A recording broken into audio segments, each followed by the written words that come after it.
अताभिनो वाग्विलासिनी जे चातुर्यार्थ कला कामिनी ते श्री शारदा विश्वमोहिनी नमिलिमिया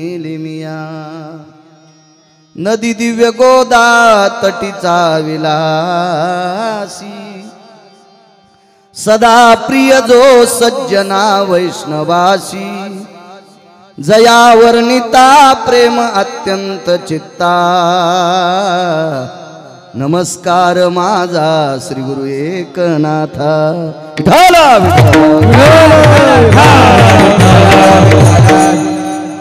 कॅमेऱ्याच्या मागची माणसं इथं बसले तर होते काय तुम्ही वाकू वाकू पाहता जागा आहे चांगली इकडे या पुढे सर का बसा ना तुम्ही 4-5 जण काय कीर्तन करायचा वास येतो का बसा तुम्ही पण बसा ना हो या ना इथं काय कशाला त्या बायाच्या शेकात बसतात इथं या इथं इकडे ते का साधा शेक आहे विठाला विठाला विठाला विठाला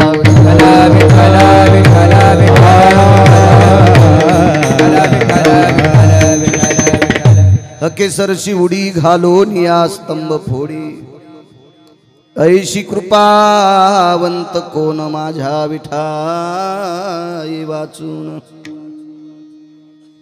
प्रस्तुत प्राप्त प्रसंग निवडलेला अभंग विश्वमान्य विश्वभूषण विश्वाधिकार विश्वप्रिय चिन्मयी स्वरूप असणारी अधिकार संपन्न साधू श्रीमंत श्री जगद्गुरु तुकोबाराय यांचा प्राप्त प्रसंगी निवडलेला अभंग विठाला विठाला प्राप्त प्रसंगी निवडलेला अभंग माझ्या देहूतल्या मालकांचा आहे थोडा बेस कमी करा कडक करा आवाज देव चांगलं करेल तुमचं प्राप्त प्रसंगी निवडलेला अभंग माझ्या देहूतील मालकांचा आहे मालक या अभंगाद्वारे पंढरीतल्या मालकांचा दयाळूपणा सिद्ध करतात काय दयाळू आहे मालक काय कृपाळू आहे काय करुणा गहन आहे काय करुणा सिंधू आहे काय करुणा वात्सल्य आहे किती उपमा देता येतील तेवढ्या उपमा विटेवरच्या मालकाकरता त्या कमी आहेत असा हा दयेचा सागर गुरुजी भक्तांकरता किती पावक आहे याचं मूर्तिमंत प्रकरण आजच्या अभंगाद्वारे माझे देहूतले मालक प्रतिपादित करतात विठाला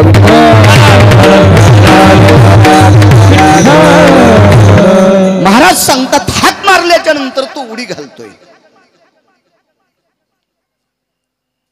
उडीला वेगाची मर्यादा नाही पळत येण्याला मर्यादा आहे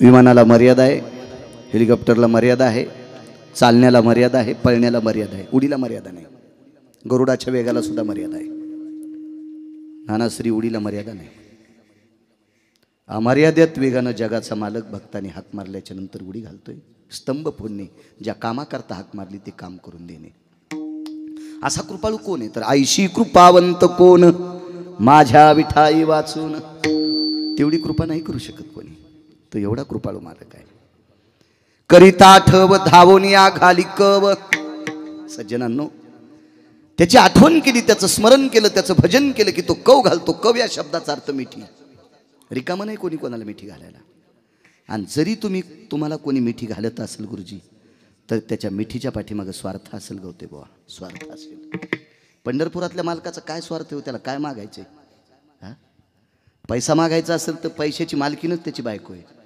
नुसती बायको नाही दाशी आहे दाशी गणेशराव दाशी आपल्या बायका नुसत्या बायका आहेत दाशा नाहीत आणि जर तुम्हाला वाटत असेल तर उद्यापासून सगळ्यांना म्हणावं ए दाशी आंघोळीला पाणी टाक ए दाशी जेवायला वाढ ए दाशी माझे कपडे धुई ग ए दाशी माझ्या गोळ्या घे ग ए माझा मोबाईल घे ग दाशी ए माझं औषध दे ग दाशी 9व्या दिवशी काय बायको म्हणती मला फोनवर सांग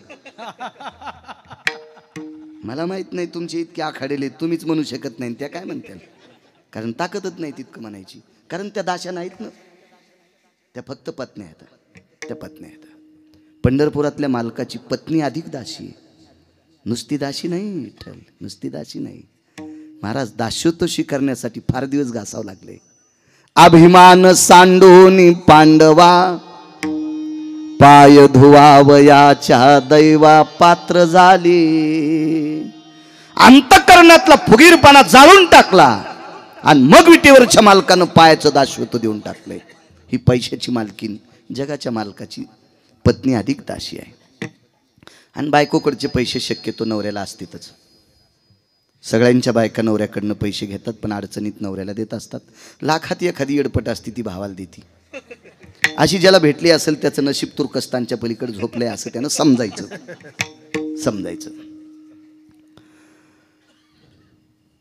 करिता आठव धावून या घाली कव.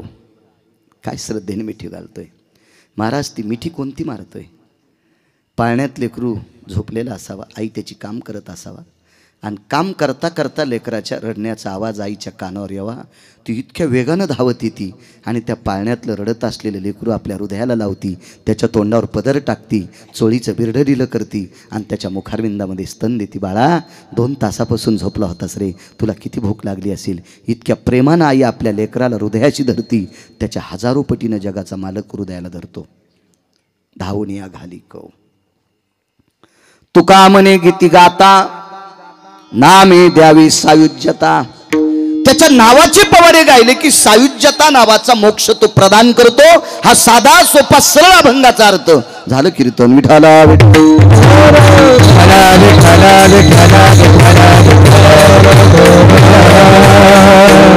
मोठ्या श्रद्धेने, मोठ्या अट्टहासाने, मोठ्या असीम प्रयत्नाने थोडासा विको कमी राहू द्या.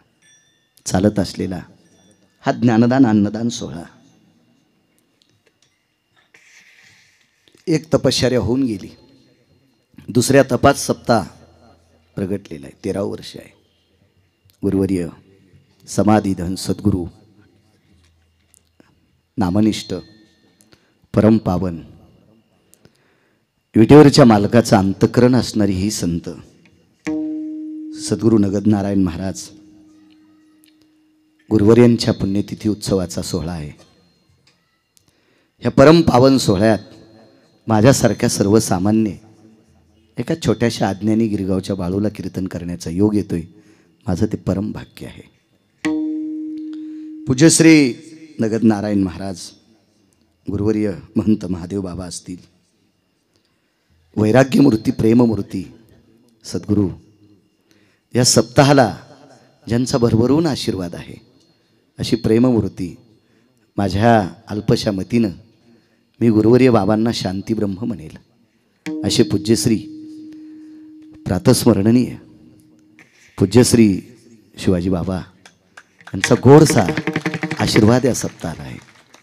या सप्ताहाला लाभलेलं मार्गदर्शक गोडसरत्न आदरणीय मठाधिपती, माझ्यावर आतूट जीवापाड प्रेम करणारं रत्न आदरणीय संभाजी महाराज, त्यांनाही प्रणाम करतो. अतूट माझ्यावर प्रेम करणारं रत्न. तुम्हा विश्वस्तांच्या वतीने तारखेच्या संदर्भात आदरणीय विठ्ठल महाराज मृदंगाचार्य संपर्क करत होते, इथे हजरही आहेत. ह्या परमपावन ह्या ज्ञानाच्या सागरातले सद्गुरू नगदनारायण महाराजांच्या पूज्यश्री शिवाजी बाबांच्या आदरणीय पूज्यश्री संभाजी बाबांच्या सानिध्यातलं रत्न आदरणीय विठ्ठल महाराज, त्यांनाही प्रणाम करतो. या सप्त्याला फार दिवसापासून सुरुवातीपासून आधारस्तंभ लाभलेले आदरणीय उत्तम नाना, नावही उत्तम आहेच आणि या सप्त्यातला उत्तम खांब आहेत ते आदरणीय नानांना धन्यवाद. या महाराष्ट्राच्या मातीला आपल्या मराठवाड्याला लाभलेलं गायन क्षेत्रातलं बुलंद तोप आदरणीय यातकरी गुरुजी आहेत. गायन क्षेत्रातलं एक नाविन्यपूर्ण रत्न गानकोकिळा यातकरी गुरुजींना सुद्धा प्रणाम करतोय. तथा त्यांच्यासोबत चाल म्हटलेले आदरणीय बळीरामजी यादव महाराज, गोड आवाजावर त्यांचं प्रभुत्व आहे या परिसरातली बुलंद तोप, महाराजांनाही प्रणाम करतो. हे कमी वयामध्ये या परंपरेला लाभलेले गायन क्षेत्रातलं रत्न आदरणीय हरी महाराज गवते असतील, त्यांनाही थोडंसं प्रणाम करतो. बाजूची महाराज मंडळी आहेत. मस्तक माझा पायावरी या वारकरी संतांच्या. आज ज्यांनी यजमानपद घेतलेलं आहे भगवान समाधीधन सद्गुरू नगदनारायण अशा परमपावन महात्म्यांचे कृपापात्र असलेले या समाधी धनावर ज्यांची अतूट श्रद्धा, प्रेममूर्ती सद्गुरू शांतीब्रह्म शिवाजी बाबावर त्यांची अतूट श्रद्धा आहे, तिथे गोधन आहे. अशा परमपावन गोधनाला काही भागात ढेप, काही भागात पेंड बनतात. असं बऱ्यापैकी चारा ठिकाणी पेंडीचा पुरवतात. असे आदरणीय गणेशजी प्रकाशराव नलवडे, खळेगाव, युवा उद्योजक, ते आजच्या कार्यक्रमाचे यजमान आहेत. गणेशराव, तुम्हाला कोटी कोटी धन्यवाद. तुम्ही एका पवित्र परंपरेमध्ये संलग्न आहात. सज्जनांनो, माणसाला मोठं व्हायचं असेल तर चांगल्याच्या सानिध्यात जावा. माणूस मोठा होत असतो. एरवी बाजरीत जर उंदरं निघले तर गोळ्या टाकून मारतात. एरवी मकेत जर उंदरं निघले तर नाना गोळ्या टाकून मारतात. एरवी गव्हात जर उंदरं निघले तर गोळ्या टाकून मारतात. गुरुजी ऊसात निघले तरी गोळ्या टाकून मारतेच. आणि हाच उंदीर जर गणपतीपाशी गेला तर खव्याचा मोदक खाऊ घालतात. मग उपद्रव करणारा उंदीर जर गणपतीच्या जवळ गेला तर खव्याचा मोदक खातो. पांढरे शुभ्र कपडे घातलेल्या उंदरायनं पण चांगल्या लोकांकडे गेलं पाहिजे, अशी थोडीशी अक्कल ठेवली पाहिजे. विठाला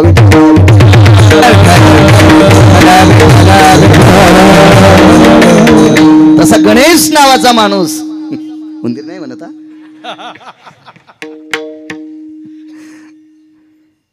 प्रेममूर्ती सद्गुरू शिवाजी बाबांच्या सानिध्यात अतूट त्यांचं सहकार्य तिथे आहे. बाबांवर खूप श्रद्धा आहे. गणेशराव, तुम्हाला धन्यवाद. तुमचे बाबा सुद्धा सोबत आलेले आहेत, त्यांना सुद्धा धन्यवाद देतो. बऱ्यापैकी आल्याच्या नंतर तुमचं स्वागत केलं. बाबांनाही धन्यवाद. शिनूभाऊ बेदरे, गोडसा धन्यवाद तुम्हाला सुद्धा. उपस्थित नाना या मंडळात जेवढी जेवढी आहेत का, बसा. अरे वा, ठाकूर महाराज हे मोठ्या परंपरेतलं रत्न आहे. विडाला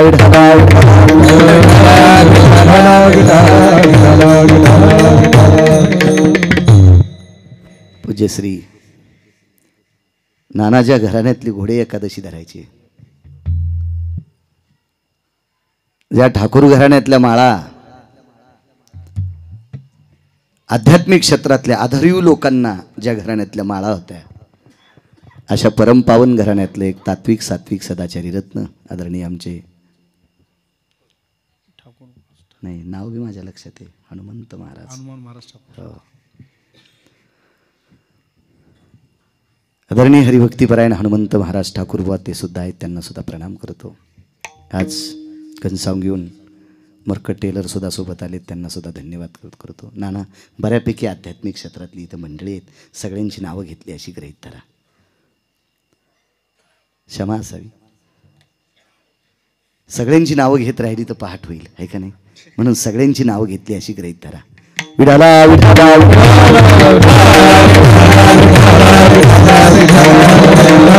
खुर्चीवर बसलेल्याचे एखाद्याच्या पायात बूट आणि चप्पल असेल तर थोडंसं मनालाच थोडंसं केक, थोडासा विळखा घाला आणि पायातल्या बुटा चप्पला काढा. बरं वाटेल, कारण ही सभा एखाद्या मंत्र्याची नाहीये. विठाला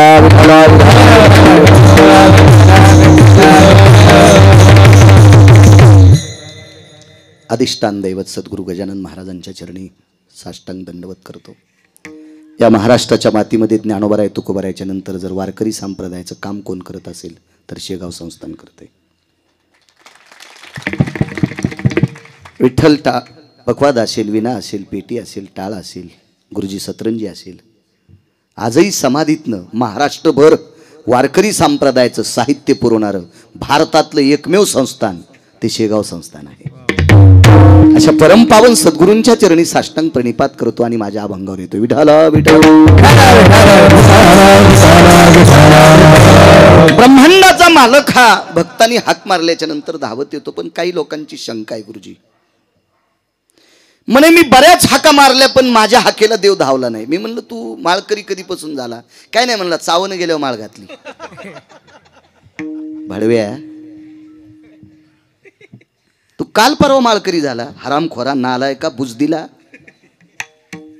मागच्या 4-5 वर्षापूर्वी तू माळ घातली आणि देवाला हाक मारल्याच्या नंतर धावत यावा असं म्हणतो. काय माझ्या पंढरीतल्या मालकाच्या गोळ्या संपल्यात का तुझ्या हाकाला धावायला? अहो, 5वीचा विद्यार्थी पुढच्याचं काम करत असताना गणेशराव दर्जा तपासतोय. 5वीचा विद्यार्थी नाना दर्जा तपासतोय, दर्जा हा लायक संपन्न आहे का, आपण याचं काम ऐकावा। 5वीचा विद्यार्थी, 5वीचा वय काय असेल त्याचं कल्पना करा, तो दर्जा तपासतोय। तो विटेवरचा मालक तुमचा आमच्या दर्जा तपासणार कोणाला मालक म्हणत असते?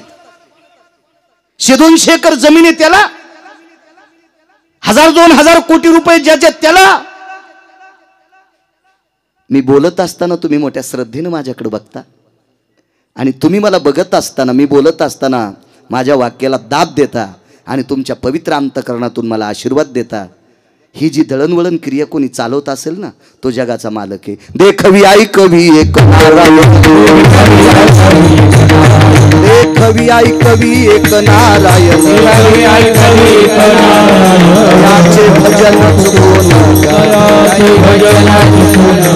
दयाचे भजन चुको नको।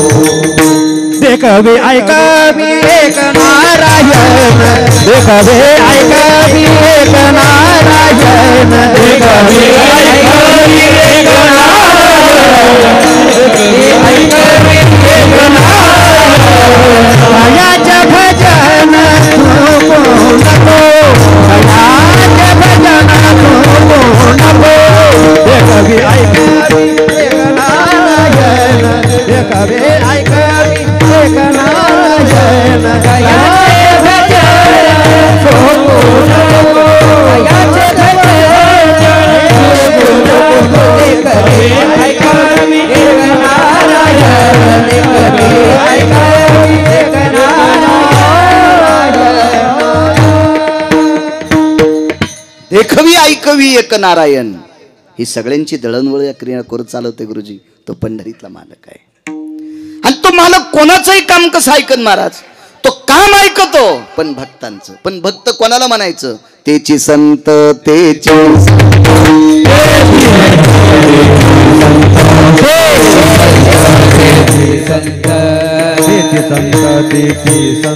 ज्यांचा हित विठ्ठली, ज्यांचा हित विठ्ठली, ज्यांचा हित विठ्ठली, ज्यांचा हित विठ्ठली, तेची संत, तेची संत, ज्यांचा हित विठ्ठली, ज्यांचा हित विठ्ठली, ज्यांचा हित विठ्ठली, तेची संत, तेची संत, ज्यांचा हित विठ्ठली, ज्यांचा हित विठ्ठली। कोण संत? अविरत ज्यांचा अंतकरण देवाविषयी झुरतय त्यांना संत म्हणत असतात। तुमचा मनाचा मोठेपणा आहे म्हणून तुम्ही आम्हाला संत म्हणतात। तुमच्या मनाचा मोठेपणा आहे म्हणून तुम्ही आम्हाला संत म्हणतात। संत म्हणायचं कोणाला? ज्याला पैशाचं स्वप्न सुद्धा पडलं नाही पाहिजे। अशी सापडतेत का तुम्हाला? ऐसा कोणी दावा ये जया नावडे, ऐसा कोणी दावा ये जया नावडे, ऐसा कोणी दावा हे जया नावडे, ऐसा कोणी दावा हे जया नावडे। कन्या पुत्र घोडे दाराधन, कन्या पुत्र घोडे दाराधन, कन्या पुत्र घोडे। सापडा का गणेशराव असा महाराज? ऐसा कोणी दावा हे जया नावडे, त्याचे काम करतय ते रिकाम आहे का कोणाचे काम करायला? एक जण म्हणला मी लग्न केलं नाही, दारा म्हणजे मला बायको नाही ना, तरी तू सुटला नाही। नाही त्या सुटली द्रव्य नाही त्या सुटली द्रव्य माया, भस्मदंड छाया तरुवराची, भस्मदंड छाया तरुवराची, भस्मदंड छाया तरुवराची। नाही त्या सुटली द्रव्य लोभ माया, हिनं सोडच नाही कोणाला। आणि हे ज्याच्यातून सुटलेत का त्याचे काम करते, ते पैसे घेत नाही। काम करत असताना पंढरपुरातला मालक पैसे घेत नाही, कामही फुकट करत नाही। पैसे याच्याकरता घेत नाही, पैसे त्याच्याकडेच येत ना। तुम्हाला किती द्यायचे तुम्हाला आणि मला, आणि कोण्या दिवशी भिकारी करायचे ज्याच्या हातात आहे त्याला जगाचा बाप म्हणतात, आणि ते कशाला पैसे घेईल? पण फुकट काम करत नाही का? त्याला एक भूक लागलेली आहे, त्याला फक्त प्रेमाचा दुष्काळ आहे। थोर प्रेमाचा हाची दुष्काळ तयाला, त्याला दुष्काळ आहे। एकाच गोष्टीचा देवा कारणे भाव तस्मात काही नलगे एक भावची कारण तुका म्हणे आन विठोबाची तुका म्हणे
पैसे घेत नाही त्याची पायी घाला मिठी मोल निघे जगजेटी भावा एकासाठी खांदावा हे आपुल्या पण गुरुजी अशा भक्तांचं काम करतोय त्याचा विषय देव बनला पाहिजे विषय तो त्याचा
सज्जन मायबाप ज्याचा विषय देव बनलाय त्याचं काम करतोय आपला विषय संसार बनलाय तुम्ही असेल मी असेल आपण फार बरबटलो संसारात याच्याकरता आपल्या हाकेला देवाला यावं जरी वाटत असेल पण आपण इतके भरकेत की त्याला माहिती आपल्या जवळ आल्यावर तो पण भरतोय त्याच्यामुळं शक्यतो आपल्या हाका तो टाळतोय हाका त्या लोकांच्या की ज्यांचा विषय देव बनला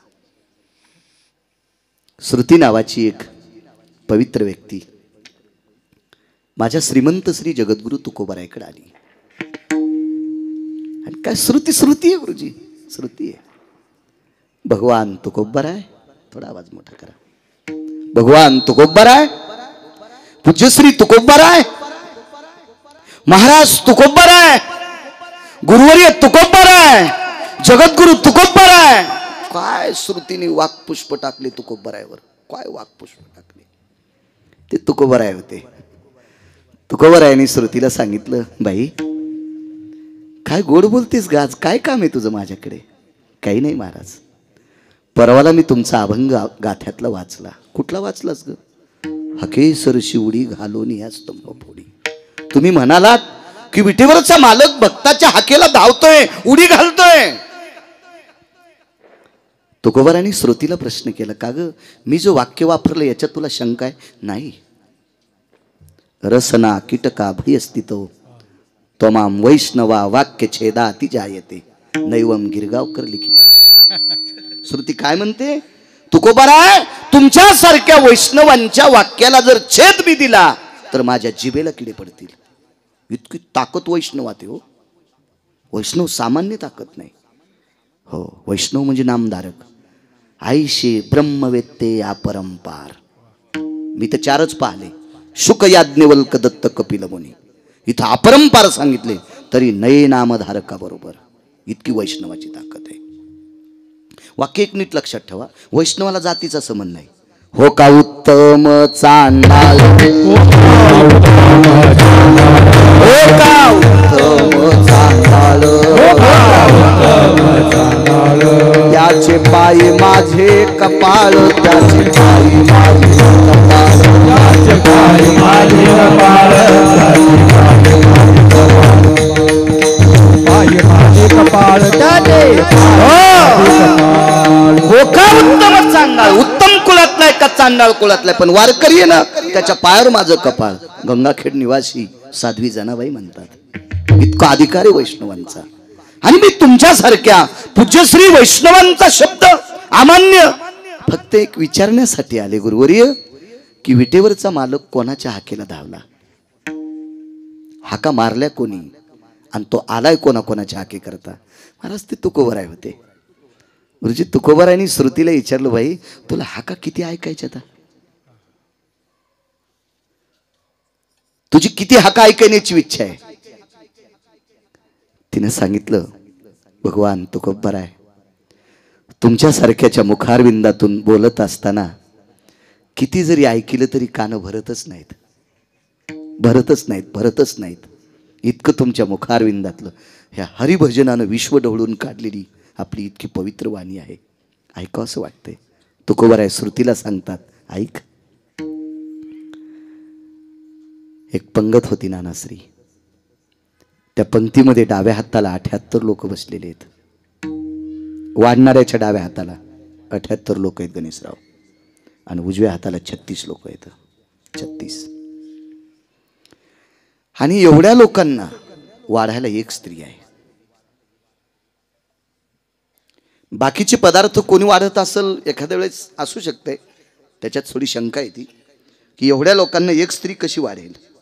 म्हणून बाकीची पदार्थ वाढायला पात्र टाकण्यासाठी कोणी असेल, पाणी वाढण्यासाठी कोणी असेल, भाजी वाढण्यासाठी कोणी असेल, पोळी वाढण्यासाठी कोणी असेल, पण भात 78 लोकांना तिनंच वाढला आणि 36 लोकांना तिनेच वाढला. भातावर वरण तिनेच घातलं. भात वाढला, वरण वाढलं, आणि त्याच्यानंतर आता तूप घालायचे. तर डाव्या हातात जे बकेट होतं का हतकरी गुरुजी, ते गुडघ्या इतकं उंच बकेट होतं. शुद्ध लोणकड्याच्या तुपानं भरलेलं होतं. अरे बुवा, लोणकड्याच्या तुपानं विठ्ठल. आणि उजव्या हातात मोठा तांब्या होता. तो तांब्या ती बकेटात बुडवत होती आणि या लोकांच्या भातावर वाढत होती. तिनं सुरुवात 78 लोकांकडनं केली ती. एक वाक्य सांगू तुम्हाला, या 78 लोकांपैकी 2 लोक जर सोडून दिले तर बाकीची सगळी भडवी होती, हरामखोर होती, नालायक होती, बुजदिल होती. याच्याही पलीकडच्या शिव्या द्यावा वाटतात, पण ते ऐकायला नाहीत. नाही तर आता माघारी वटवट करून काय फायदा आहे त्या हरामखोरासाठी. 2 लोक जर सोडून दिली 78 पैकी, बाकी सगळी बुजदिल होती. 5-6 लोकांना तूप वाढलं. 7व्या-8व्या माणसाच्या भातावर तूप वाढत असताना तिला एक संकट आलं.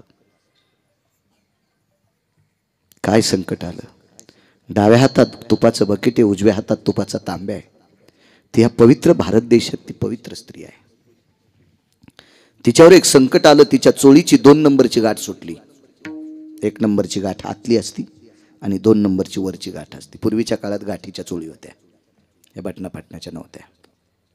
गाठीची चोळी असायची. आजही या पवित्र महाराष्ट्रात जुनाट मावल्यांना गाठीच्या चोळ्या येतात. एखाद्या खेड्यापाड्यात त्या सापडतात गाठीची चोळी. माझ्या आदिशक्ती मुक्ताई साहेबांना गाठीची चोळी होती. ओरिजिनल फोटो पहा तुम्ही, लक्षात येईल तुमचा. काय फोटो असेल तो भारत असतं आईसाहेबांचा.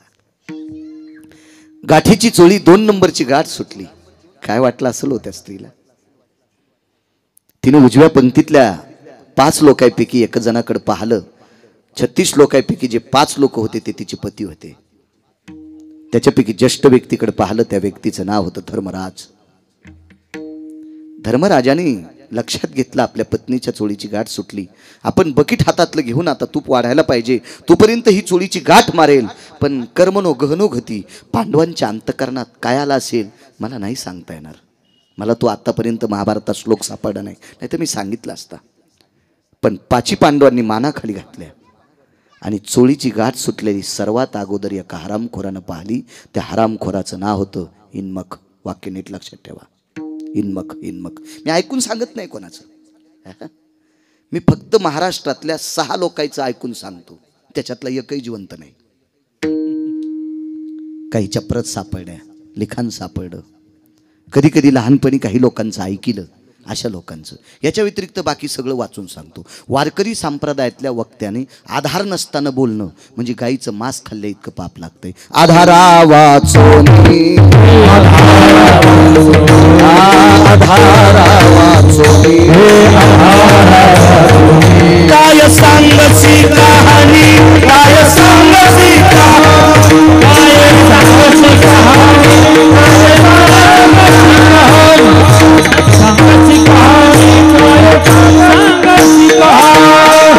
आधार वाचोनी काय सांग शिकाणी. आधार नसताना बोलणं चुकीची गोष्ट आहे. पाहुणी ग्रंथ करावे कीर्तन. इन्मक नावाचा व्यक्ती आहे, अत्यंत पापी आहे, दुराचारी आहे.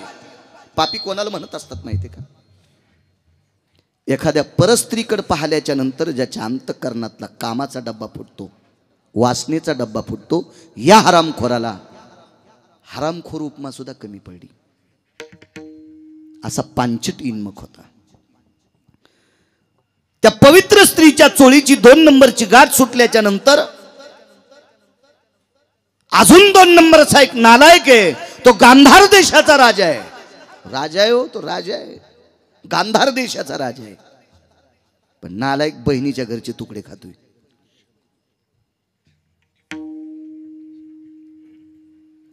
आणि या इन्मक नावाच्या व्यक्तीने, हा केसरची उडी सांगतोय गणेशराव, या इन्मक नावाच्या व्यक्तीने त्या गांधार देशाच्या राजाकडे पाहिलं आणि सांगितलं, राजन देखो भला. ते तर शिमग्याचं हुरेवच होतं. निवळ बी नाकली, शेळीचं पोरग. शेळीचं पोरग माहितीये का तुम्हाला? बोकड्या किती बी नाकली असतो बोकड्या, माहितीये? जाऊ द्या, नाही सांगत, तुम्ही खेड्यातलेच आहेत ना. गेवराई म्हणजे लय मुंबई गिंबई थोडीशी काय. इथं जरी तुम्ही सिमेंटाचे डोंगर केले असते तरी तुमच्या बापदाद्यानं काळ्या मातीतच आता झाले असते गणेशराव. तुम्ही पण तुमच्या बाबाने शेती पाहिलेली. फार काय झालं तर तुम्ही साखरेच्या पोत्यातला मंगळा असाल, याच्या पलीकडे काय. पण बाबांनी ती कष्ट केले तर मानावंच लागेल का नाही. विडाला विडाला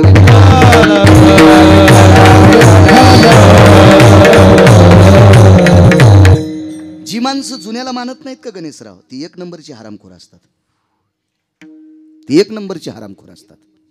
वारकरी संप्रदायात सुद्धा गुरुजी जुन्यांना किंमत द्यायची का? त्यांनी संप्रदाय इथपर्यंत आणलाय म्हणून आपल्याला संप्रदायात येता आलं.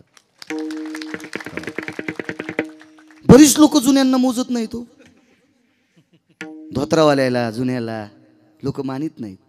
धोत्रावर कंडक्टर पण मला चिल्लर देत नव्हतं. मी म्हणलं याला धोत्राची काय अलर्जी हो. माझ्यासोबत पॅन्टीवाल्याने 100 रुपये दिले आणि 7 रुपयाचे तिकीट काढ, बया तुला उतरताना चिल्लर देतो. आणि मी 50 रुपयाची नोट दिली आणि 2 तिकीट घ्या, 7 जोनी 14 रुपये तिकटात गेले. बाकीचे कळतं का मामा तुम्हाला? धोत्रामुळं मी खाली उतरल्यावर सगळ्यात उशिरा मला चिल्लर दिलीत. म्हणलं कंडक्टर साहेब तुम्हाला धोत्रावाल्याची काऊन अलर्जी हो? तुमच्या डबक्यातल्या जेवढ्या नोटा आहेत का, ह्या नोटावर धोत्रावाल्याचं चित्र असल्याशिवाय नोट चलत नाही, याची जरची अक्कल ठेवा. तुमच्या ज्या धोपटीत ज्या नोटा आहेत का, ह्या सगळ्या नोटावर धोत्रावाल्याचं चित्र आहे. आणि ज्या नोटावर धोत्रावाल्याचं चित्र नाही ती नोट चलती का? धोत्रावाल्याचा नका ना अपमान करू. या धोत्रावाल्यानं 72च्या दुष्काळात 1 टायमाच्याच भाकरी खाल्ल्या आणि पोरायसाठी प्रॉपर्ट्या कमवून ठेवल्या. जिनच्या पॅन्टीवाल्यानं जरा अशी डोके घासा, मागच्याची आठवण ठेवा, त्याने 1 टायमाच्या भाकरी खाल्ल्यात. जुन्या बायकांनी 3 तिघळाचे लुगडे नेसलेत आणि आपल्या लेकराईसाठी प्रॉपर्ट्या कमवल्यात. त्या जुन्यांचा थोडासा विचार करा. करा विचार करा. त्यांनी त्या काळात जमिनी विकून जर मथाऱ्या गोव्याला नेल्या असत्या, त्या जीनच्या पॅन्टीवाल्यानं काय केलं असतं? मुंबईचे गटार उपशिले असते भाडव्यानं. विठाला विठाला विठाला. जुन्यांचा आदर करायला पाहिजे. जी माणसं जुन्यांना मानत नाहीत का, ती या देशात राहण्याच्या लायकीची नाही आणि ती सफल होतच नसतात. हा, ती उंच जरी गेली तरी बोंबलत पुन्हा तुत्रावर पडत असतात. म्हणून जुनं कधीच विसरायचं नाही. नालायक गांधार देशाचा राजा, त्याच्या बाजूला 3 नंबरचा नालायक होता दुर्योधन. खरं तर हा नालायक मुळात नव्हता, हा संगतीनं वाया गेला. बघा, संगतीनं. ज्याला मोठं व्हायचं असेल का, आपल्याला जरी नाही चांगला माणूस आपल्याकडे आला तर आपण चांगल्याकडे जायचा. मला त्यांनी सांगितलं तुम्ही बाबांकडे जास्त जात असता. पूज्यश्री प्रेममूर्ती शिवाजी बाबांकडे तुम्ही जास्त जाता. काय कमी पडणार आहे अशा लोकांकडे गेल्याच्या नंतर? काही लोकांना वाटत असेल पैशानं जर मी मोठा असेल, कशानं मोठा असेल, तर पैसे कोणाकडे नाहीत, कोणाकडे नाहीत. अहो, या पोटाची खळगी भरण्यासाठी टोल नाक्यावर टाळ्या वाजणाऱ्याला 7.25 कोटीचा बंगला आहे. 7.25 कोटीचा बंगला आहे. तृतीयपंथी एका व्यक्तीचा 7.25 कोटीचा बंगला. पाहिला ना आपण पकरू महाराज एकदा? बघितला? तेवढा बंगला बांधायला गिरगावच्या बाळ्याला किती यांना द्यावा लागेल? असं काही नसतं गुरुजी. माणूस हा पैसे असले म्हणजे मोठा नाही, माणूस हा विचारानं मोठा असतो. नाही ना ना ना ना ना इचकू नका. विठाला विठाला विठाला. मलाही पंढरपुरातल्या मालकानं पाईप दिलाय, आपली गरिबी नाही. नाही, असं कधीच नाही म्हणलं. चांगले, खूप छान आहे. कॅमेरे चालू आहे, नाही तर सांगितलं बी असतं. विठाला विठाला विठाला विठाला.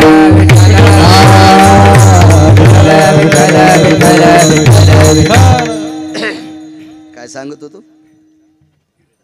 दुर्योधन मुळात वाईट नव्हता, संगतीनं दुर्योधन वाया गेला.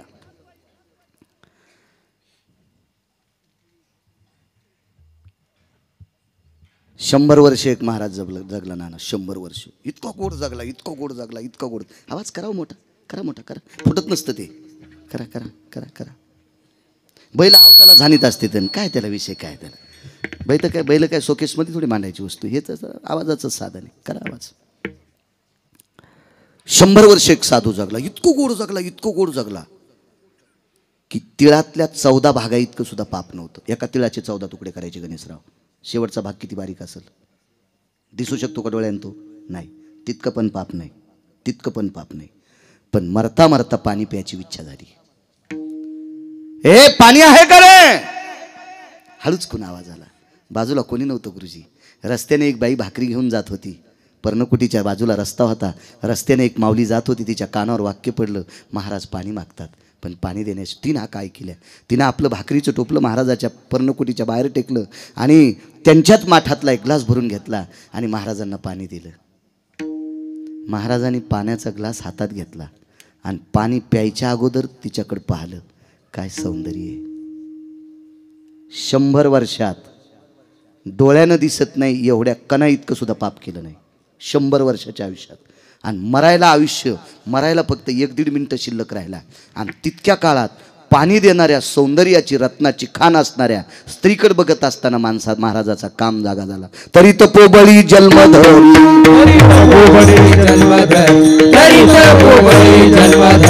वासनेचा संग होया अंतकाळी, वासनेचा संग होया अंतकाळी, तरी तपोबळी जन्मधरी, तपोबळी जन्मधरी. महाराज फक्त 1.5 मिनिटाचं आयुष्य मातीत घालते. 1.5 मिनिटाचं आयुष्य पुन्हा जन्म धरावा लागला.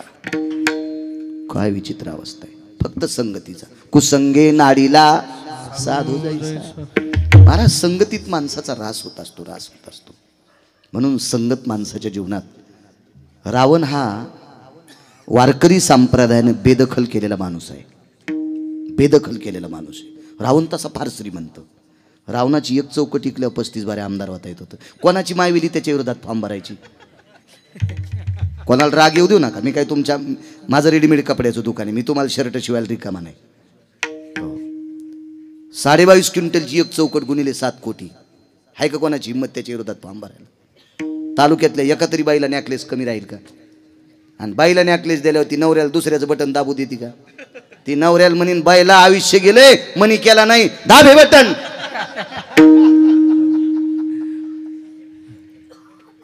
एवढा श्रीमंत रावण पण वारकरी संप्रदायाने बेदखल केला. पण पंढरपुरातल्या मालकाला मारण्यासाठी नाकात दम आलता गणेशराव. कारण का? त्याच्याकडे 127 विद्वान लोक होते. रावण अजिंक्य ठरत होता. अजिंक्य अजिंक्य. फक्त 2 लोकांना नाश केला. एक त्याच्या तुटलेल्या नाकाच्या बहिणीने केला आणि एक त्याच्या भजन करणाऱ्या भावानं केला. म्हणून त्याच्या भजन करणाऱ्या भावाला सुद्धा माझ्या 18 मालकापैकी एका मालकानं मूर्ख उपमा दिली.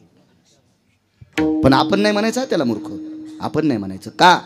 कारण आपल्याला गुरुजी बिभीषणा इतकं गोड भजन करता येत नाही. म्हणून मालकानं म्हणू द्या. मालकांचा अधिकार आहे. मनशी बिभीषण शहाणा परी तो महामूर्ख जाना. म्हणू द्या मालकांनी. पण आपण नाही म्हणायचं का? आपण म्हणण्याची लायकी का नाही? बिभीषणानं भजनाच्या बळावर स्वतःचं घर जळू दिलं नाही. तुका म्हणे अग्नी झाला असे शीतळ प्रतापे सबळ नामाची आग लगी लंका में हलचल मचाई बिभीषण की कुटिया कैसी बचाई रे.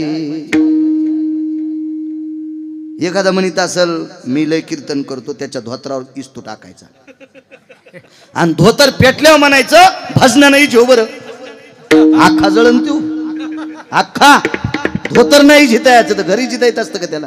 म्हणून बिभीषणाला मूर्ख आपण म्हणायचं नाही. मालकानं म्हणले.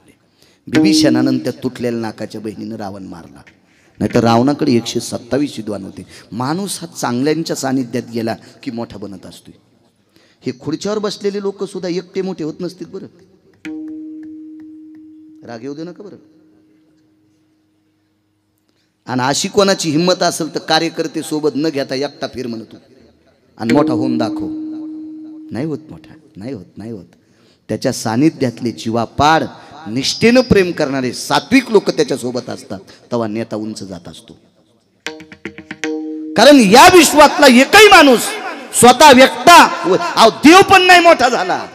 आमुचिया भावे तुझा देव आमुचिया भावे तुझा देव आमुचिया भावे तुझा देव आमुचिया भावे तुझा देव एका विसरोनी राहाला एका विसरोनी राहाला एका विसरोनी राहाला हे आमुचिया भावे तुझा देव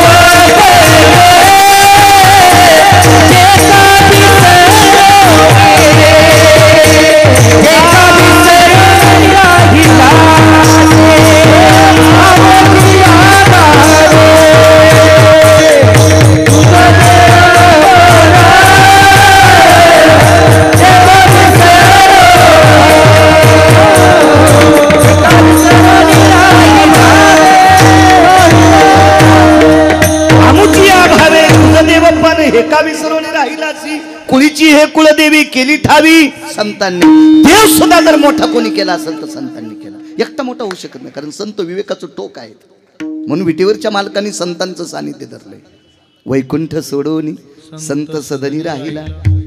महाराज मोठं होण्यासाठी मोठ्या लोकांकडे ते जर आपल्याकडे नाही आले ना गुरुजी तर मोठ्या लोकांकडे जायचं.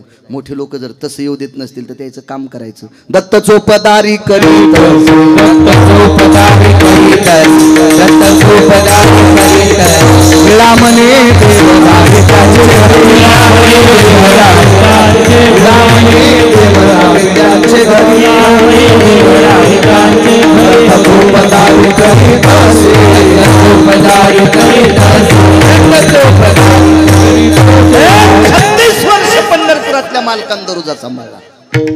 धोत्र धुतले मोठं होण्यासाठी. कोणाला मोठं म्हणायचं नाही. वाक्य नीट लक्षात ठेवा. कोणीकडचा अर्थ कोणीकडे लावतात.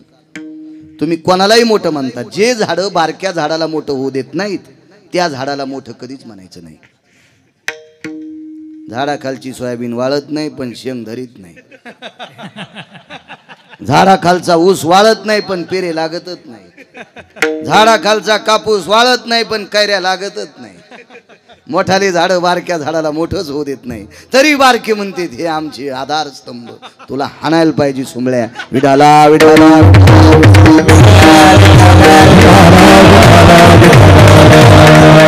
जे झाड आपल्याला मोठं होऊ देत नाही त्या झाडाची सावली पण अंगावर पडू द्यायची नाही, अंग खाजवते. लांब राहिलं पाहिजे त्या झाडाच्या, लांब लांब लांब. कोण मोठा आहे? विटेवरचा मालक आहे. हे संत मोठे आहेत, यांच्या सानिध्याचा. सद्गुरू नगदनारायण महाराजांच्या समाधीवर जर डोकं ठेवलं ना तर संसारातले कितीतरी दुःख विरून जाताल. या लोकांकडे आपले दुःख सांगायचे.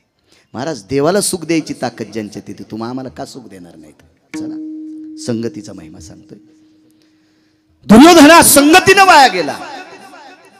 त्याच्या मामानी मांडी दाबली, भाषे बुवा तुमच्या वहिनी साहेबांची चोळीची गाठ सुटली. दुर्योधन विवेक संपन्न होता.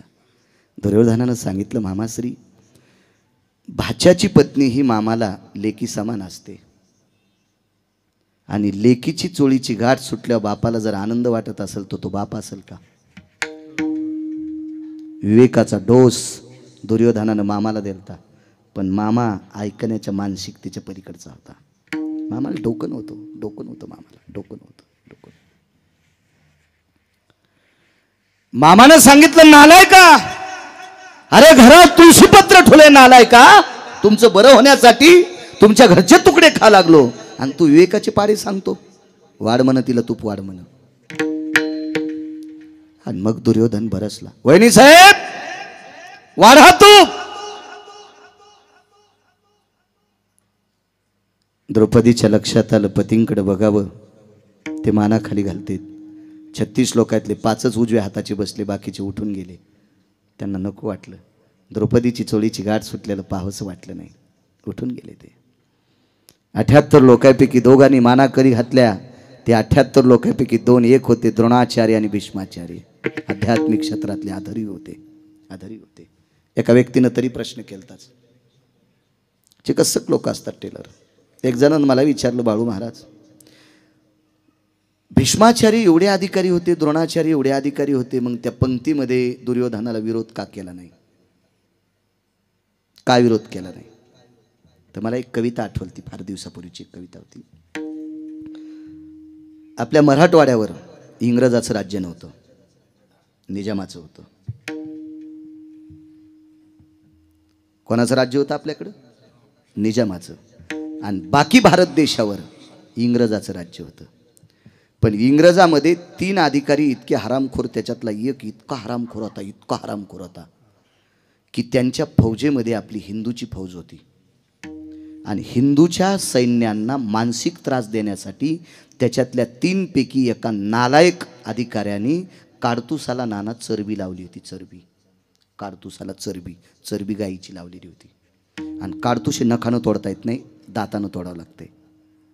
शेंडी होती डोक्याला, कपाळाला गंध होता, आणि तरी त्या सैन्यातल्या फौजेने, त्या सैनिकानं तोंडानं दातानं काडतूस तोडलं. त्या एका सात्विकाने विचारलं, का हो आपल्या कपाळावर तिलक आहे, चंदन आहे, आपल्याला शिखा आहे, आपण हिंदू आहात, तरी तोंडानं तुम्ही काडतूस का तोडलं?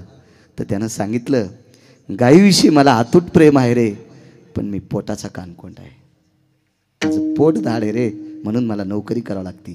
त्या एका कवीनं गोडसं वाक्य केलं होतं, नच उलटे काळीज त्याचे, नच उलटे काळीज त्याचे, परिशरमिंदे अन्नाचे, परिशरमिंदे अन्नाचे.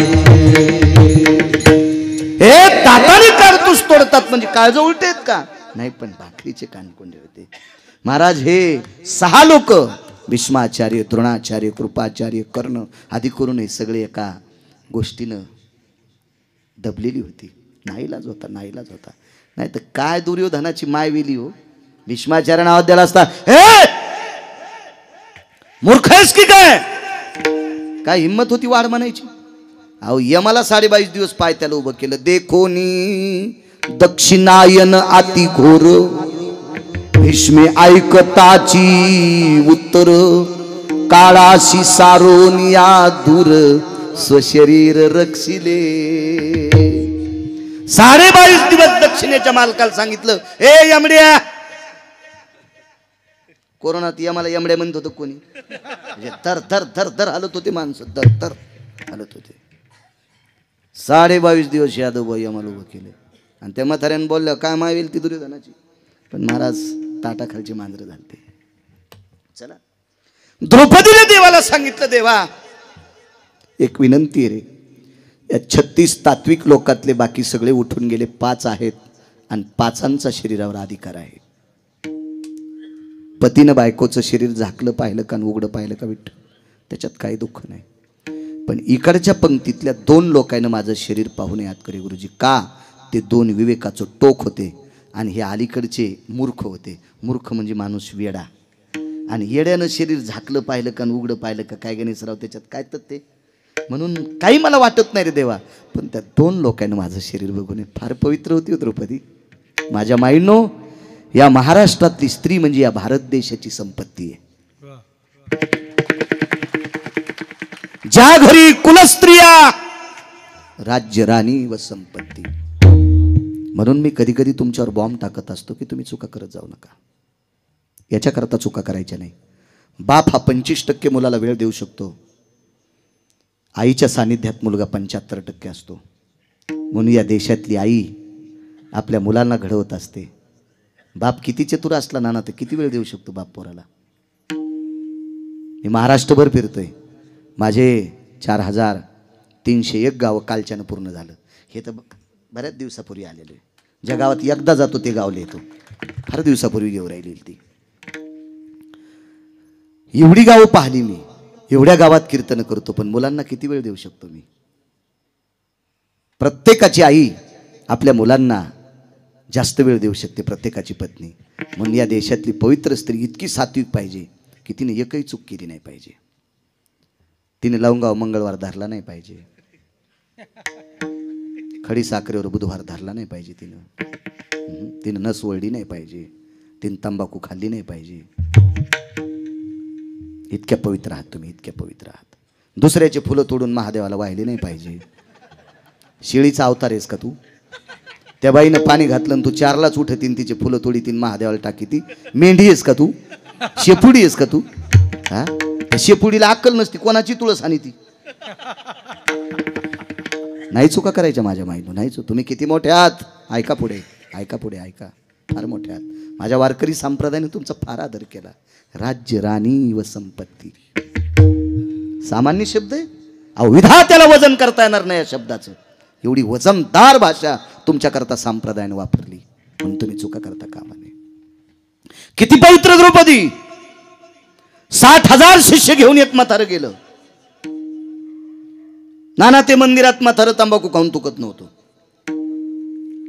ते ते म्हातारं गुटखा खात नव्हतं, बिडीवडीत नव्हतं ठाकूर बुवा. इतकं सात्विक म्हातारं होतं ते. म्हातारं 5 लोकांपैकी एक होतं. त्या म्हाताऱ्याचं नाव आहे दुर्वास. 5 लोक अत्यंत रागीट होते. त्यांना शास्त्राच्या भाषेमध्ये शीघ्र कोपी म्हणतात. 1 नंबरला जमदग्नी आणि 2 नंबरला दुर्वास. 3 कोण होते ते घरी गेल्यावर पाहणं, भिताडासारखे मोबाईल आहेत तुम्हाला. नालायकाला चॅटिंग करता, तुला वाढदिवसाच्या शुभेच्छा, आणि सकाळीच बायकोन त्याला हाणलंय.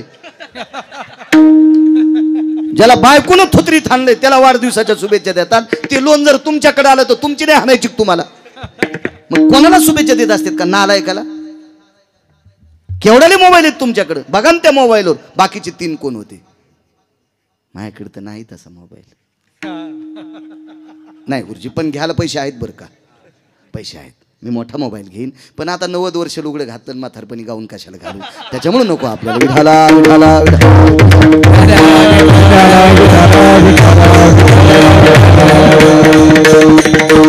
घेईन ना मोबाईल, काय पोट्ट घेईन ते कशाचा घेईल. आता काय त्याला बुद्धिजीवी माणसानं कमी दिले पैसे मागच्याच कामी असतील. मायाव घेतल्यावर तुमची खसखस पिकली, तुमच्या घरी पण हेच आहे. हा, दुसऱ्याचं घेतल्यावर लय जळ वाटत आहे का नाही?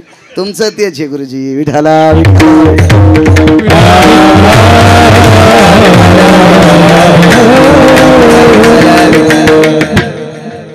काय सांगू लागलो.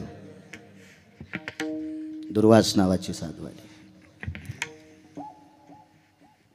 भिक्षा भयस्तो कांतिरोया सुधा निवारण हितार्थायाम येन कांतीन भिक्षा द्वयं कर द्वयानाम कांती भिक्षा म्हणजे शिजलेली पदार्थ, पुराणाची भाषा. या पवित्र भिक्षेला वारकरी संप्रदायाने एक नाव दिलंय. त्या नावाचं नाव इतकं गोड आहे, त्याला मधुकरी म्हणतात. मधुकरी, याला पुराणातलं नाव आहे कांती भिक्षा. पाहलं धर्मानं 60,000 शिष्य आहेत.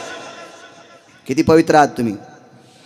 हाकेसर शिवडी सांगते, कडव्याच्या बाजूला जाणार नाही, फक्त एसटी लांबून आणतो. मात्र बस स्टँडला एसटी नव्हतो, कुठे वड्याला एसटी सोडणार नाही, इतकं मात्र लक्षात ठेवा. कडव्याच्या बाजूला नाही जाणार. कीर्तन करायला कडवं नाही गोसले की असं समजायचं, चुकून आपल्यात आले. हां, कडव्याच्या बाजूला नाही जायचं. अमूल्य लोकांचा, मूल्यवान लोकांचा, ह्या पवित्र सात्विक सदाचारी लोकांचा वेळ जर वक्ता मातीत घालत असेल तर त्या वक्त्याला कोण्या नरकात टाकावे देवाला पण कळत नाही. विठाला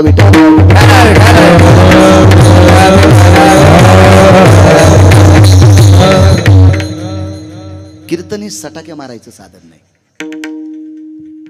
काही काही पांचट आहेत ना, महाराज असं कीर्तन झकास करा, तुझ्या बायकोची साडी नेसून नाचतो. कीर्तन हे झकास विषय असतो का? तू दुसरीकडे जाय ना बोंबलत झकास पाहायला. 300 एकर फुकल्या लोकांना झकास पाहू पाहू, इथं कशाला तू अपेक्षा करतो नालाय का? विठाला विठाला.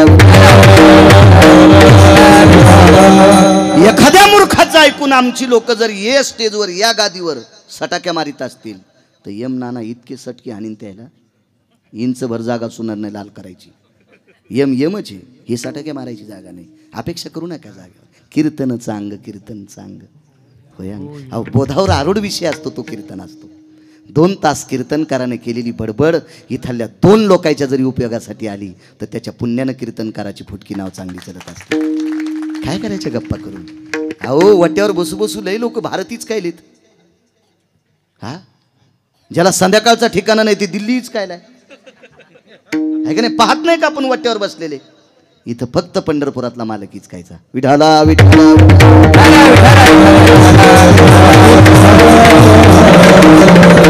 चला, कमी अधिक एखादा शब्द माझ्याही तोंडातून जात असेल, मंडपाला झालर असावी.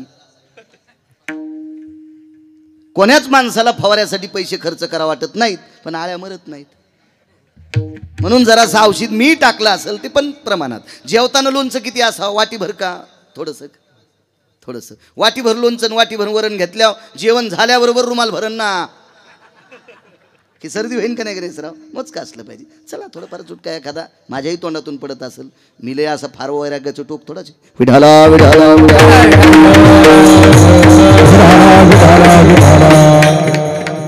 धर्माने मान खाली घातली. द्रौपदीने सांगितलं, मालक त्यांना हो म्हणा. कसं म्हणा ग, कसं जीव घाला? अहो म्हणा, हो म्हणा म्हणा म्हणा म्हणा.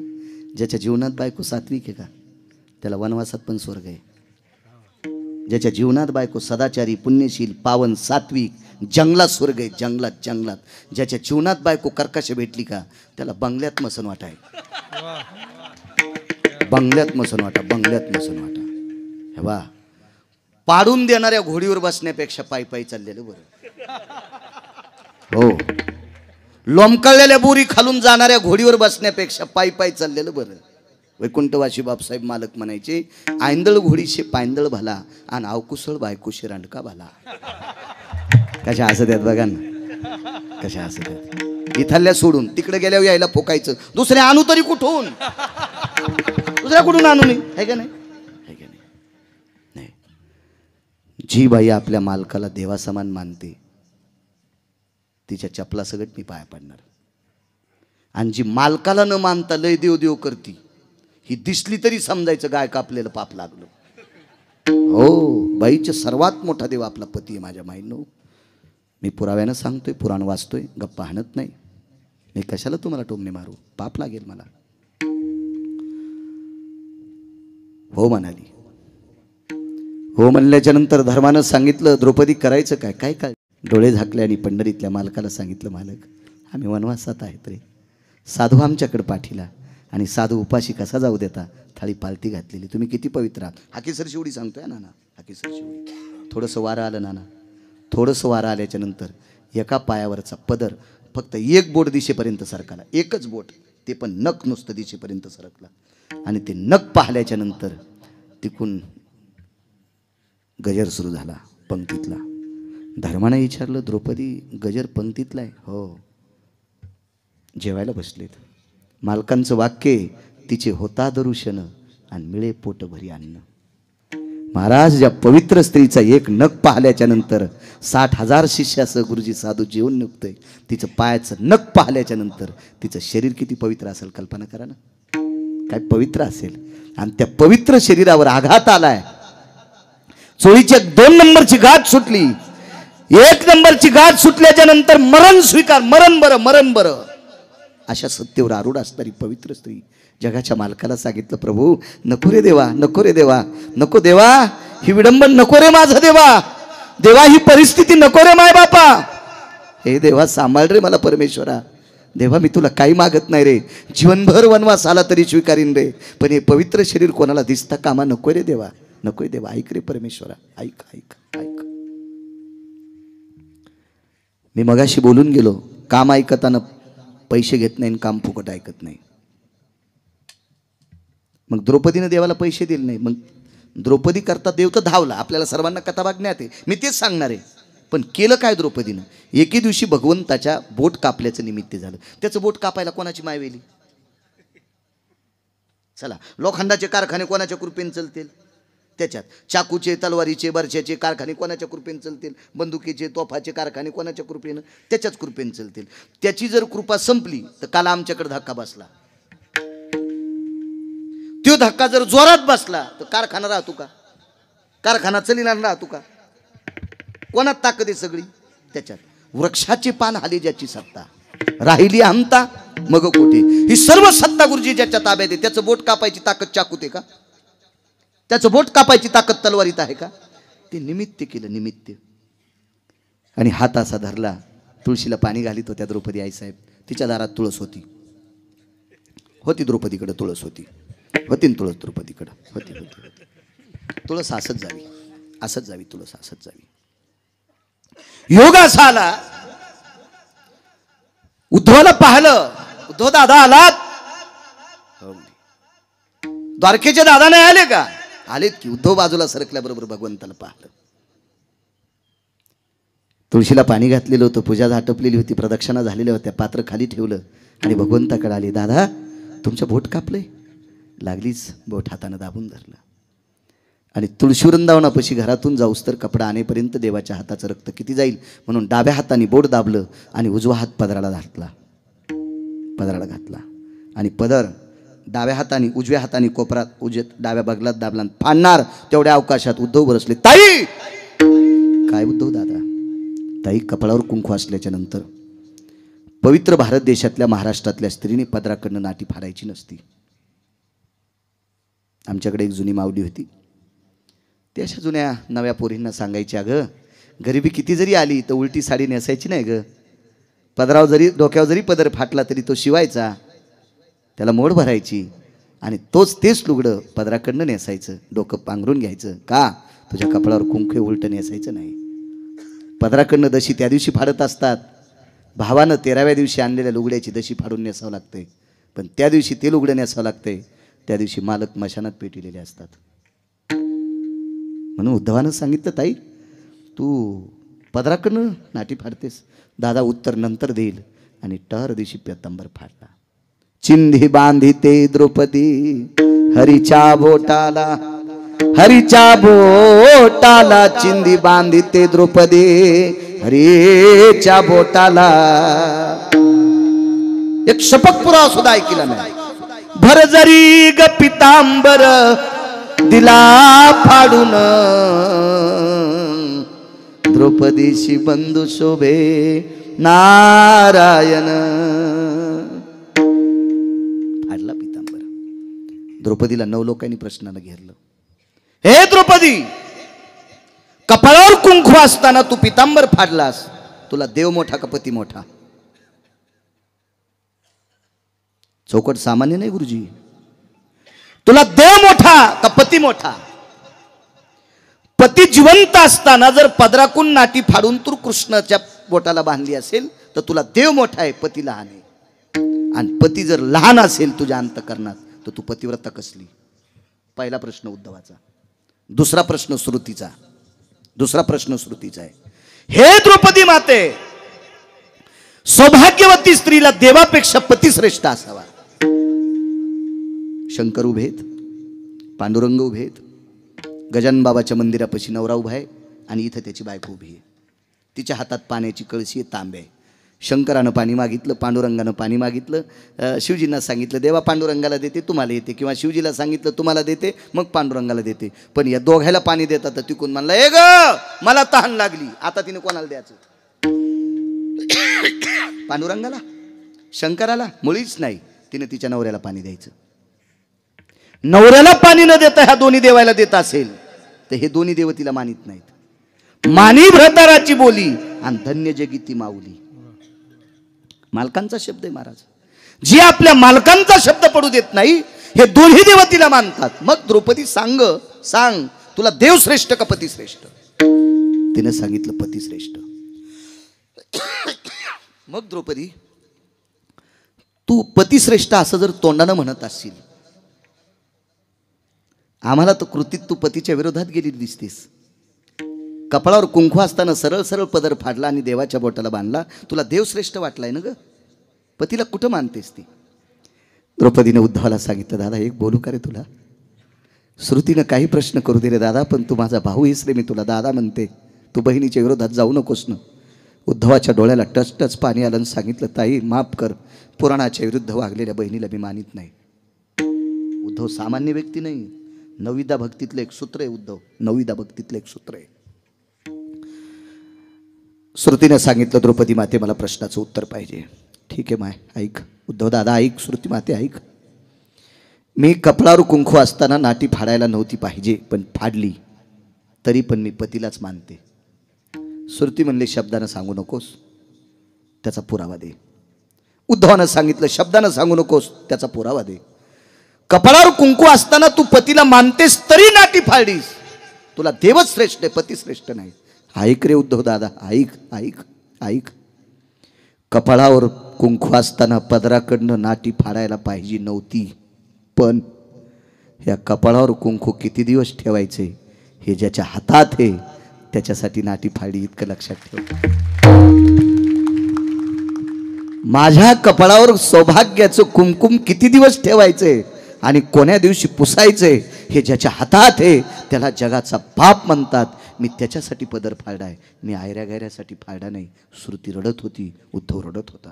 काय द्रौपदी मोठी असेल महाराज, या द्रौपदीची आठवण नसेल का त्याला? देवा देवा मी कपाळाच्या मालकाची चिंता न करता तुझ्या करता पदर फाडते रे. श्रुतीला उत्तर द्यावं लागलं, मला 9 लोकांच्या तोंडाला तोंड लावावं लागलं रे देवा. या पवित्र बहिणीची अपेक्षा करणं काहीतरी, याची उपेक्षा का करतोस रे? सांभाळणं शरीर. द्रौपदी किती श्रेष्ठ असेल मला नाही सांगता येणार, पण गणेशराव या महाराष्ट्रातली माझी पवित्र माय ही स्त्री किती श्रीमंत आहे आणि किती शुद्ध आहे एक चरित्र सांगतो तुम्हाला.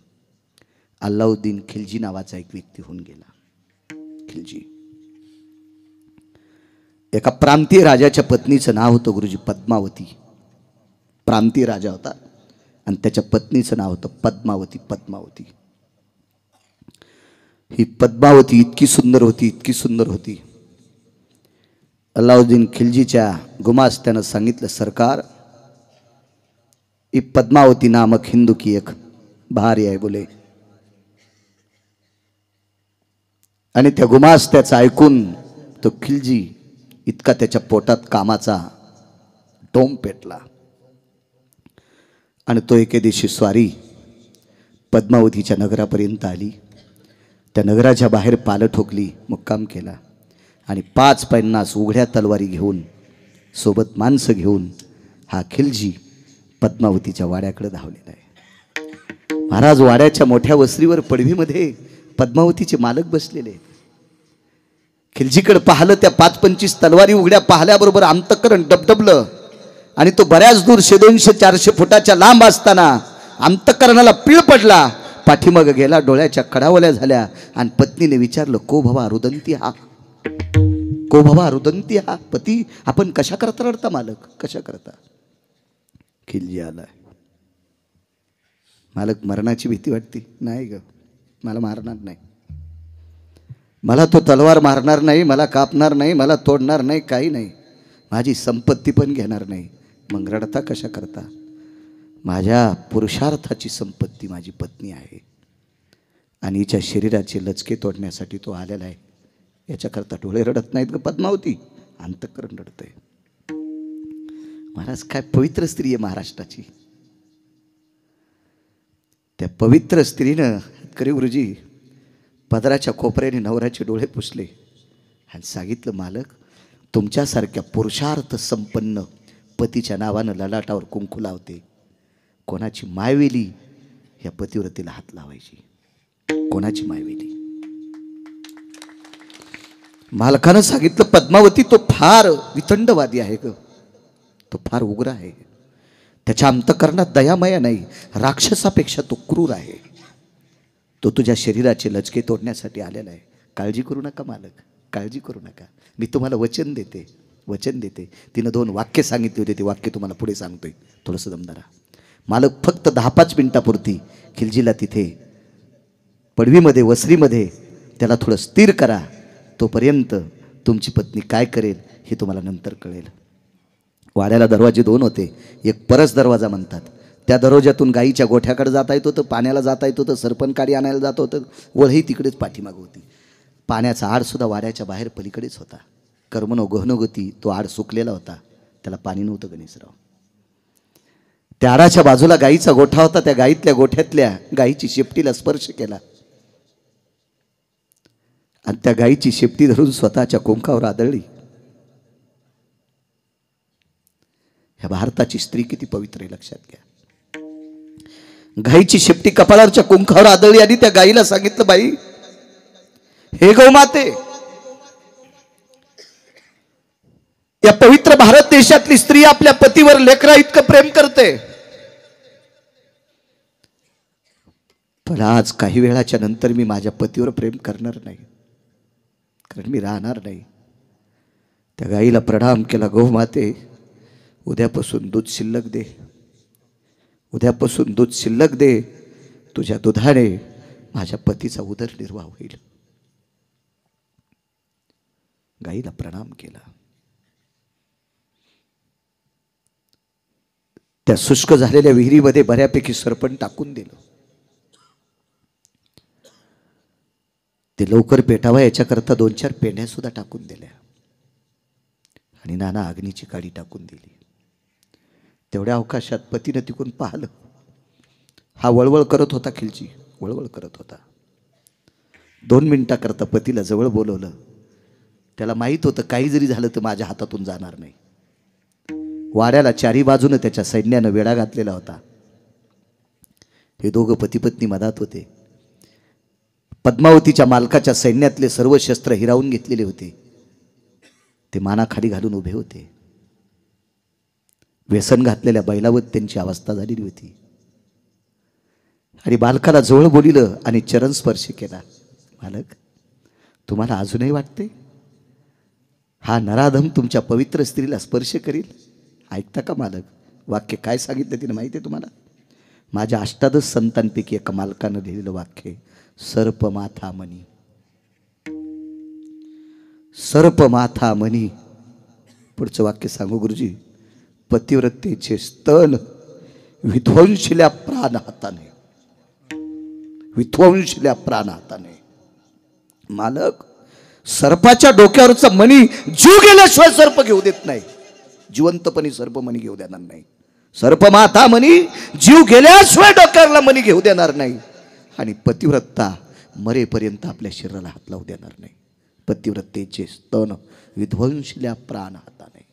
गाथा वाचा, लक्षात येईल तुमच्या, वाचा, लक्षात येईल. मालक, मी एका पवित्र पुरुषाची कामिनी ठाण ठाण ठाण विस्तू पेटला आणि आडात पद्मावती नावाच्या पवित्र स्त्रीने जुहार करून घेतलं. वाक्य नीट ऐका सज्जनांनो. इतिहासातली कालची स्त्री जर इतकी पवित्र असेल, इतिहासातली कालची स्त्री या महाराष्ट्रातली इतकी पवित्र असेल, तर द्वापार युगातली द्रौपदी किती पवित्र असेल याची कल्पना करा. याची कल्पना करा. तिला पंढरपुरातला मालक बहीण मानतोय, ती किती पवित्र असेल याची कल्पना करा. देवा देवा, नको रे, नको या शरीराचे धिंडाडे करू. आणि तिकून दुर्योधन बरसला. वहिनी वाढा. धर्माने एक डोळा उंच केला. वाढ ग. चोळीची 2 नंबरची गाठ पूर्णतः सुटलेली होती. 1 नंबरच्या गाठीचा बिडरं ढिलं झालेलं होतं. 14 सेकंदात गाठ सुटणार. नानाश्री 14 सेकंदात गाठ सुटणार. त्याच्यातली 5-10 सेकंद विठ्ठल निघून गेली. आणि द्रौपदी रडत नव्हती. तिला माहीत होतं आपण रडलं तर ही हरामखोर आपल्याला नाव ठेवणार, ही जेवता जेवता उठणार की आम्हाला रडत का वाढतेस, म्हणून तिचे डोळे रडत नव्हते. गुरुजी तिचं अंतःकरण रडत होतं. आणि अंतःकरणाचा ध्वनी विटेवरच्या मालकापर्यंत पोहोचला. देवा सांभाळ रे, सांभाळ देवा, सांभाळ देवा. देवा योगाच्या बळावर शरीर संपवायची ताकद माझ्यात पण आहे, पण जेवायला वाढता वाढता जर मी शरीर संपवलं तर न्याय, मीमांसा, श्रुती हे सगळे शास्त्र माझ्या विरोधात जातील, हे पुराण माझ्या विरोधात जातील. म्हणून मी शरीराचं संपन्न हे करत नाही रे देवा. पण बघणं माझ्याकडं, बघणं बघणं. एक सूक्ष्म दोन्ही होटाच्या मध्ये खिंड पडली. एक सूक्ष्म खिंड पडली, सूक्ष्म राईसारखी खिंड पडली, खसखशीसारखी खिंड पडली. आणि त्या खिंडीतनं पंढरीतल्या मालकानं आत प्रवेश केला. पहिली 2 हातं होती गुरुजी. एका हातामध्ये तुपाचं बकेट होतं, एका हातामध्ये तुपाचं तांब्या होता वाढायला, वगराळं होतं, पळी होती, बुटकं होतं तूप वाढायला. आणि श्वासातनं प्रवेश केला, हृदयात प्रवेश केला. आणि 2 हातं शिल्लक तयार झाली. ती शिल्लक हातं यादवबुवा पंढरीतल्या मालकाची होती, हरिबुवा पंढरपुरातल्या मालकाची होती. आणि त्या शिल्लक झालेल्या 2 हातांनी पवित्र या भारत देशातल्या द्रौपदीची चोळीची गाठ बांधली. महाराज हाक मारल्यावर देव आला म्हणून मालक पहिल्या कडव्यात म्हणतात,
मारल्याच्या नंतर जगाचा मालक आला. चोळीची गाठ सुटल्यावर आला. वस्त्र हरण करत असताना झाला. कौरवी पांचाळी सभे माझी आणली, वस्त्र हरणे वस्त्र कैसी झाली माऊली. पांडुरंगे येईवो पांडुरंगे, जीवाचे जीव लगे येईवो पांडुरंगे. वस्त्राच्या रूपात आला आणि द्रौपदीचं अंग झाकलं. हाक मारल्याबरोबर आला. एकदा अधिक मासातल्या पंगती करता आला. वरी गदा फेकली. तुम्हाला आठवतंय? हाच अभंग मी तिथे घेतला होता. पण तिथं सांगितलेलं इथं काहीच सांगणार नाही, इतकी मला अक्कल आहे. विठाला विठाला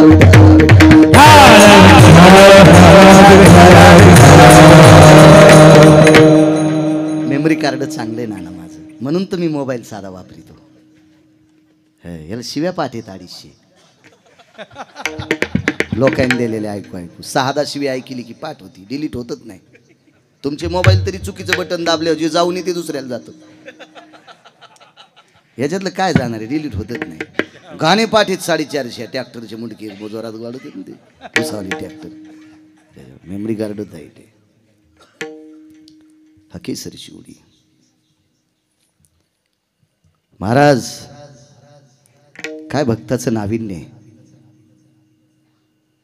वनात एक व्यक्ती पंढरीतल्या मालकाला हात मारित होता. 11 वाजले बरं गणेशराव, वाजले 11. नाना काही मोबाईल बघू नका, मी 15 मिनिटं करतो ना कीर्तन. हे रगील म्हातारे हो, काय करा. बैठकीत मी चांगलं बोलिलं आणि माझ्या कानात सांगितलं कीर्तन कमी करायचं नाही. आगाऊच काम झालं काय. करत नाही नाना काम कमी. तुमच्यासारख्या ज्येष्ठ लोकांचा आदर नाही करायचा, करायचं कोणाचा आदर? काय करायचं? अहो इथून गेल्यावर माणसं मोबाईल इचकीत बसणार आहेत. तर मी 10-5 मिनिटं शिल्लक कमी केले आणि काय पंढरपुरातला मालक बॉम्ब टाकीन माझ्या डोक्यावर. आपण जर त्याचं चिंतन केलं तर आपली चिंता तो करील. तुझी चिंता त्याशी सर्व आहे. एवढ्या मोठ्या सात्विकपणात तुम्ही अमूल्य वेळ खर्च करून आलेली श्रोते जनार्दन, तुम्ही कथा कीर्तनातला श्रोता हा 700 वर्षापूर्वी माझ्या आळंदीतल्या मालकाने बहाल केला शंकर म्हणून. प्रभू तुम्ही महेशाची मूर्ती. एक मुद्दा मांडतो. देव काम हाक ऐकत असताना जात पाहत नाही, पंथ पाहत नाही, कुळ पाहत नाही, रूप पाहत नाही, संपत्ती पाहत नाही, फक्त त्याचा दर्जा पाहतो. देवाकारणे भाव तस्मात. सात्विक लोकांच्या हाकेला तो धावतोय. महाराज 7व्या अवतारात भिल्लाच्या कुळात जन्माला आलेली पोरगी शबरी तिच्या हाकेला धावला. एका कालखंडात राक्षसाच्या पोटी जन्माला आलेलं पोरग त्याच्याकरता धावला. भक्त प्रल्हाद. नाम प्रल्हाद उच्चारी तया सोडवी नरहरी, उचलो निघे तकडेवरी भक्ती सुखे नाला. हे चरित्र सांगितलं होतं मी तिथं, लक्षात आहे. मी मोहाच्या झाडाचं चरित्र सांगितलं होतं. कारण हिरण्यकश्यपूला भक्त प्रल्हादाने हाक मारल्यावर हिरण्यकश्यपू मारला, चिरून मारला, विठ्ठल चिरून मारला. तर नालायकाचं रक्त विषारी असते. देवानं हात झटकिल्यावर 3 ठिकाणी रक्त पडलं. हिवराच्या झाडावर पडलं, सज्जने वाळिली. हिवराची दाट सावली, पण सज्जनानं का विज्ञान सुद्धा सांगते. हिवराचं लाकूड चुलीत टाकल्याच्या नंतर त्याचा धूर डोळ्यात आणि नाकात जर गेला, तोंडात गेला, तर शरीरामधल्या रोगप्रतिकारक शक्ती जाळून टाकते. म्हणून हवनकुंडात ते वापरत नसतात. काय शास्त्र गोडे हो. विज्ञान आता सांगत असेल, शास्त्र त्या काळात सांगते. पण आपलं काय झालं, घरच्याचा इटन शेजाऱ्याचा भांगनीट. आपल्याला सवयच लागली. आता आपल्या बायका महादेवाला पाणी घालायला आता इतक्या पाणी घालायला की माणसाला पाया पण पडू देईन. हो, पुढची नाही उठल्यावर तिच्या मुंडक्यात तांब्या हाणलाय का बाईनं. पोलीस स्टेशन पोचतोर भांडणं. इतका महादेवाला ओलं करायला. त्याला सर्दी झाल्यावर कसं होईल. कधी लागल्यात गुरुजी या कामाला? आता. यांची डोके कुठे होती याच्या अगोदर? वारकरी संप्रदायातल्या लोकांचं तुम्हाला ऐका वाटत नाही? 700 वर्षापूर्वी एक माझ्या मालकानं लिहिलं, एक पसा पाणी, एक पसा पाणी, एक बिलवदळ. संत शिरोमणी नामदेवरायनं गुरुजी 700 वर्षापूर्वी लिहिले. 700 वर्षापूर्वी. यायला गाथा कुठं वाचा वाटते? हे असंच वाची. त्यान बेल वाया गेले ग बाय बाय, तिकडच घसरून मेले. उलथी नाही वाचीस का? काही वाचायली आपलं यालाची बेलाला शिमग्याच्या तेलाला. गाथा वाचव, ज्ञानेश्वरी वाचव, गीता वाचव, काही भरडायचं आपलं. काही माझं कीर्तन झाल्यावर एक जणाचं भजन ठेवलं. एक जणाचं नाही, एक जणीचं भजन ठेवलं. बायकांनी भजन करू नका असं मी म्हणत नाही. मला पाप लागेल. करा महिलांनी भजन, तुम्ही तुमच्यात करा. तुमची पवित्रता सांगितली ना म्या. बाईनं पवित्र देशातल्या पवित्र कुळातल्या स्त्रीने भागवतात पण पुरुषा देखता नाचू नये. मी जर खोटं बोलत असेल तर मला पाप लागेल. माझी जीभ झडेल, जीभ झडेल. पदन्यास करायचा नाही. कारण पवित्र पुरुषांनी पवित्र स्त्रीची पाठ पाहायची नाही. हा, एक बाई म्हणली, महाराज मग आम्ही आनंद का घ्यावा? मी असं एक वाक्य बोलून गेलो आहे का नाही राजे. मग यांनी टाकलं ते मोबाईलवर, तर त्याला कमेंट आली, आम्ही कधी आनंद घ्यायचा बायकांनी. मी म्हणलं, तू विटेवरच्या मालकाची साधना कर, मला पुढच्या जन्मात नृत्यांगना कर. आणि मी इतकी नाचेल की प्रांतातल्या 10, 5, 50 हजारो लोकांचा संसार मातीत घालीन. महाराज, ज्या पोस्टरवर रयतेच्या राजांचं चित्र आहे, रयतेचे राजा छत्रपती शिवाजी महाराजांना महिलेंचा पदन्यास आवडत नव्हता. भागवतकारांनी सुद्धा बायकांना नाचू नये. त्याला पाप लागेल. त्याला सुद्धा कोणा नरकात टाकावं हे त्याला कळलं. एका गावी गेलो तर आपण फकरू महाराज, तिथल्या एक बाई उठल्या, मोठ्या घरची बाई होती, कपाळाला कुंकू होतं, तिच्या लुगड्याला पदर पण होता, म्हणजे पदर होता तिच्या लुगड्याला, म्हणजे नवऱ्याने येताना पदर आणला होता लुगड्यासोबत, म्हणून ती घेत होती पदर. त्याबद्दल काही जमत नाही, म्हणजे तिच्या लुगड्याला असेल ना पदर, त्याच्यामुळे ती घेत होती. जुनाट स्त्री होती आणि ती गावातल्या एका व्यक्तीला विचारलं, गावातल्या एका व्यक्तीला, त्यांचं नाव होतं भाऊ काका. आणि ती बाई त्यांना म्हणली, भाऊ काका, मी जशी हळदीच्या अंगानं आले तशी या गावातली एकही स्त्रीनं नृत्य केलं नाही हो, यावर्षी का बायकाने नृत्य केलं असावा. त्या पवित्र स्त्रीचं बैठकीत वाक्य ऐकल्याच्या नंतर त्या दिवशी प्रकाश पडला आणि एक पुराणातले 9 श्लोक काढले. माझ्या माईंनो, स्वतंत्र एका मंदिरावर कब्जा करायचा आणि त्या मंदिरावर बायकांचाच हरिपाठ चालला पाहिजे.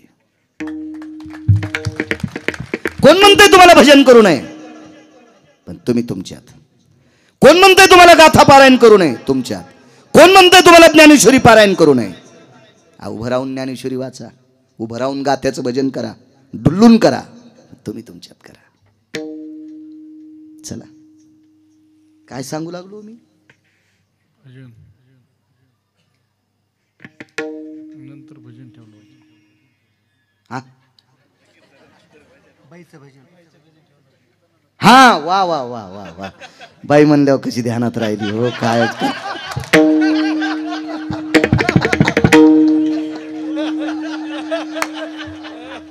तेव्हा कीर्तनकारापाशी खरं बोललं तरी बॉम्ब पडते. भजन ठेवलं गुरुजी, म्हणलं आता ऐकावं आपण भजन. मला श्वासाचा आजार असल्यामुळे अगोदर जेवता येत नाही. आम्ही त्या पिवळ्याच्या व्यापाऱ्यांकडे बसलो होतो. हो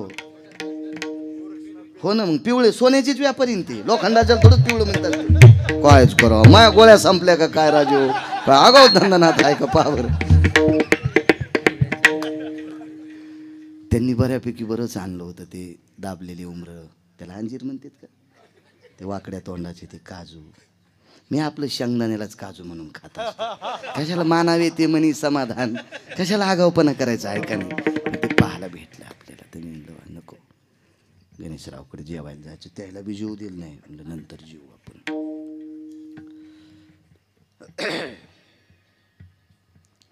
श्वासाचं म्हणलं आपलं नंतर जेवायला बसलो आणि इकडं भजन सुरू झालं.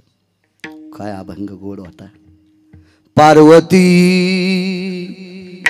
पार्वती महादेव संन्यासी कसा झाला गणपती. हे द्या तुम्ही वळवळ करायलास, हे अभंग रे. दुधन भाकरी होती हो, ती दुधन भाकरीचा गुळणाच बाहेर आला. अरे बाप रे, म्हणलो कोण्याच गाथ्यात अभंग असेल बाबा ते. नक्की ब्रह्मदेवाची चुलती असेल म्हणलं बाबा. हिला इतकं शास्त्र कळालंय, कसा झाला गणपती. नका माझ्या माईंनो गाथा वाचा, ज्ञानेश्वरी वाचा, गीता वाचा. उपास माझ्या ज्ञानोबाराय तुकोबाराने सांगितलेली धरा. एक सांगू सज्जनांनो, या पवित्र महाराष्ट्रातली स्त्री पुरुषासारखं व्यसन करत नाही. तरी पण तुम्ही सात्विक, तात्विक, सदाचारी, माझ्यापेक्षा कितीतरी वर्ग शिकलेली माणसं आहात. मी जालना हॉस्पिटलला जात असतो उशे साहेबांकडं. त्यांच्या धर्मपत्नी गायनिक आहेत, प्रसूती तज्ज्ञ आहेत. मी एके दिवशी त्यांना, ताई साहेब एवढ्या महिला तुमच्याकडे काय येतात, ह्या मद्यपान करत नाहीत, काही व्यसन करत नाहीत. त्यांनी मला सांगितलं, महाराज ह्या जास्त उपास धरतात. आपल्या पवित्र महाराष्ट्रातली स्त्री व्यसनी नाही, पण साधू संतांनी, म्हणजे साधू संत कोणाला म्हणायचं, ज्ञानोबाराय तुकोबाराय यांनी न सांगितलेली नाना उपास जास्त करतात. याच्याकरता यांची एचबी लेवल असेल, काय काय नाना प्रकारच्या शरीरातल्या प्रक्रिया ह्या सगळ्या क्षीण होतात आणि तुम्ही आजारी पडतात. माझ्या मावल्यांनो नका करू उपास. 29 उपास सांगितले माझ्या माईंनो. एक सोमवार नावाचा उपवास सांगितला. काय हो, अहो माणसं पण काय काय लय भंगीरे. आमच्या मित्राचं पोरग, महामित्र नाही मित्राचं पोरग, अशा नालायकाला मी कशाला मित्र करू? त्याचा बाप चांगला होता पण पोरग नालायक होतो ठाकूर बुवा. आणि आमच्या मित्राचं पोरग 9 रात्रात 9 दिवस साबुदाणा खात होतो, बाजाव झोपत नव्हतं, पोतडन उशीन मारुतीचं पार, 9 दिवस उपवास, आणि दसरा झाला की घोरपडी धरीत होतो. मी त्याला म्हणलं भंगिऱ्या देवीच्या गोळ्या संपल्या कर तुला पुण्य द्यायला, हा अशी देवी असती वे रे 9 दिवस उपास धरतून घोरपडी धरणाऱ्याला पावायला? अरे आम्ही त्या देवीला मानतो. तू विठेवरी सखये बाई ओ करी कृपा, ओ करी कृपा उजळ कुळदीपा मार्ग बहु सोपा, ओ करी कृपा उजळ कुलदीपा मार्ग बहु सोपा, येऊनी लवलाही येऊनी लवलाही येऊनी लवलाही.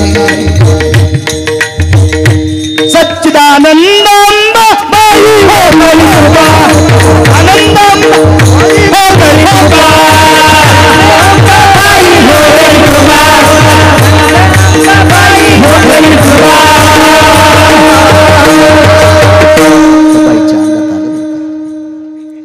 अशी अभंग म्हणल्यावर अंगात येत नसते, त्याला दुसरंच म्हणावं लागते. ते पण मला येते पण नको या गाडीचा अपमान. विठाला विठाला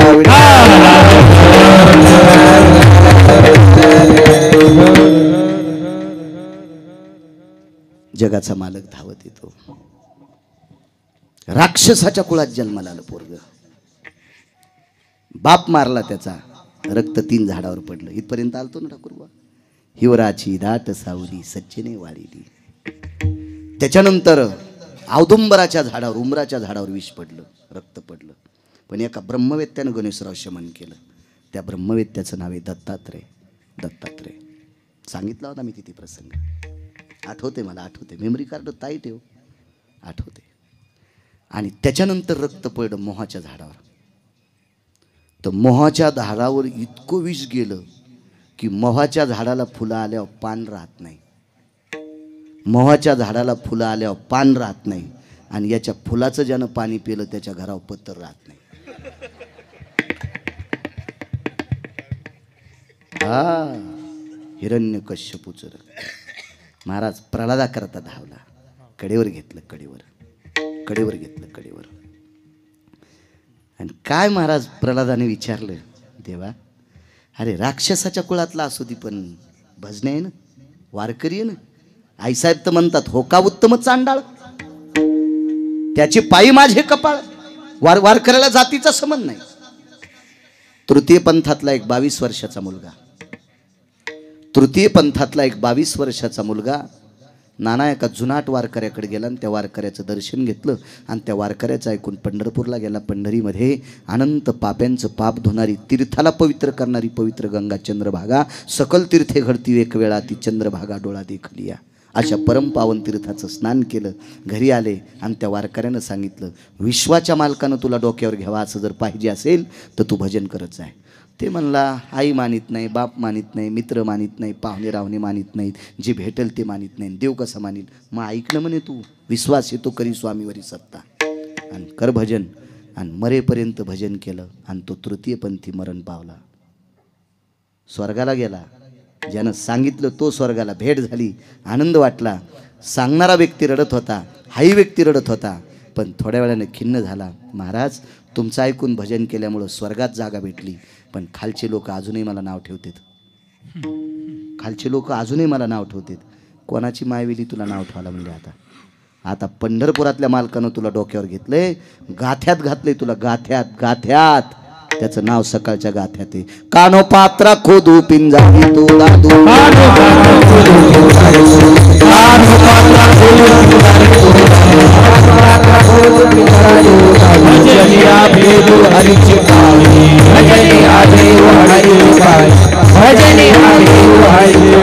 महाराज श्रद्धेनं भजन करून त्याला अडवलंय. देवानं त्याच्या सुद्धा हाकेला धावलाय. काही संबंध नाही तर कोणाही जातीतला असू द्या. कबीर मोमीन, लतिफा मुसलमान, सेना नावी जाण विष्णुदास. अहो सज्जन कसा ऐकू लागे मास. खातिक होता जातीचा, चांगलं वागणारा व्यक्ती होता.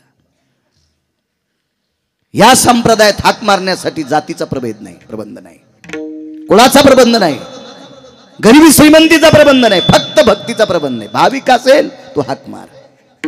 राक्षसाच्या कुळातल्यासाठी धावला, नुसता धावला नाही, तो कुळ पवित्र करून टाकलं. त्याच्या बापाला पुढे उद्धार केला. म्हणले आमच्या कुळाला लोक राक्षस म्हणतात, कशाला काळजी करतो. प्रल्हाद, विरोचन, बळी, बाणासूर आणि बाणासुराची उषा नावाची पोरगी पंढरपुरातल्या मालकानं सून करून घेतली. उषा कोणाची बायको सांगता येईल? किती भागवतकार मेल्यावर सुधरताना मला गोळी घाला. किती भागवत ऐकली वाती वळवळू. कोणाची बायको होती उषा? तिच्या नवऱ्याचं नाव सांगता येईल? पंढरपुरातल्या मालकाच्या पोराचं नाव? वा वा वा. तुमचं काम कसं झालं माहिती आहे का? म्हणून तर आमचं शिस्त आहे. तुमचं काम झालं चोर पंक्चर. दुकानात नेल्यावर पंक्चर गवसन, दारापुढे गाडी लावल्यावर हवा राहीन. तुम्ही जर कीर्तनन भागवत पाठ केले ना तर आम्हाला मुंबईच्या पलीकडे जावं लागणार गटर खांदायला. तुमचं चोर पंक्चर काम हळू उचकून हवा जाते. त्याचं नाव आहे अनिरुद्ध. हो महाराज, काय ताकद आहे भक्ताची. हाक मारल्याबरोबर प्रगट. पक्षाच्या कुळातला एक भक्त. एवढं बस झालं ना, आता पुरे झालं. हो, पक्षाच्या कुळातला एक भक्त.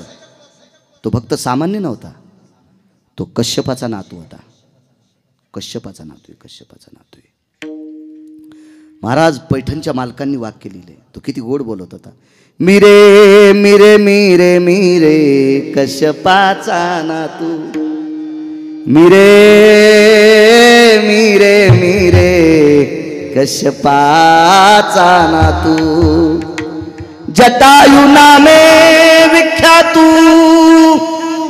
रे, जटायु नामे विख्यातू, मिरे मिरे मिरे कश्यपाचा नातू. जटायु अरुणाचा पुत्र आहे, गरुडाचा पुतण्या आहे. त्याचा काका पंढरपुरातल्या मालकाचा पिये. पंढरपुरातल्या मालकाचा पिये अरुणाचा काका. त्याच्या काकापशी कान धरल्याशिवाय पंढरपुरातला मालक भेटतच नाही. कान धरून या नाचेन गरुड पारी. काय ताकद आहे. पवित्र कुळातलं पोरग, पक्षी अरुण.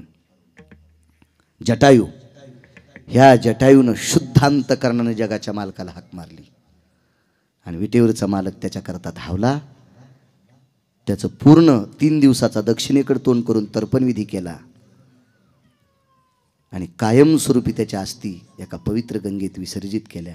वापस जाताना सुद्धा बिभीषणानं सत्कार केलेल्या सुवर्णकमळाच्या फुलाचा हार टाकून दिला आणि शेवटची त्याला आदरांजली दिली. महाराज पक्षाच्या हाकेला धावलाय. काय तुमची आमची कथा. हाके सर शिवडी घालून या स्तंभ पुढे.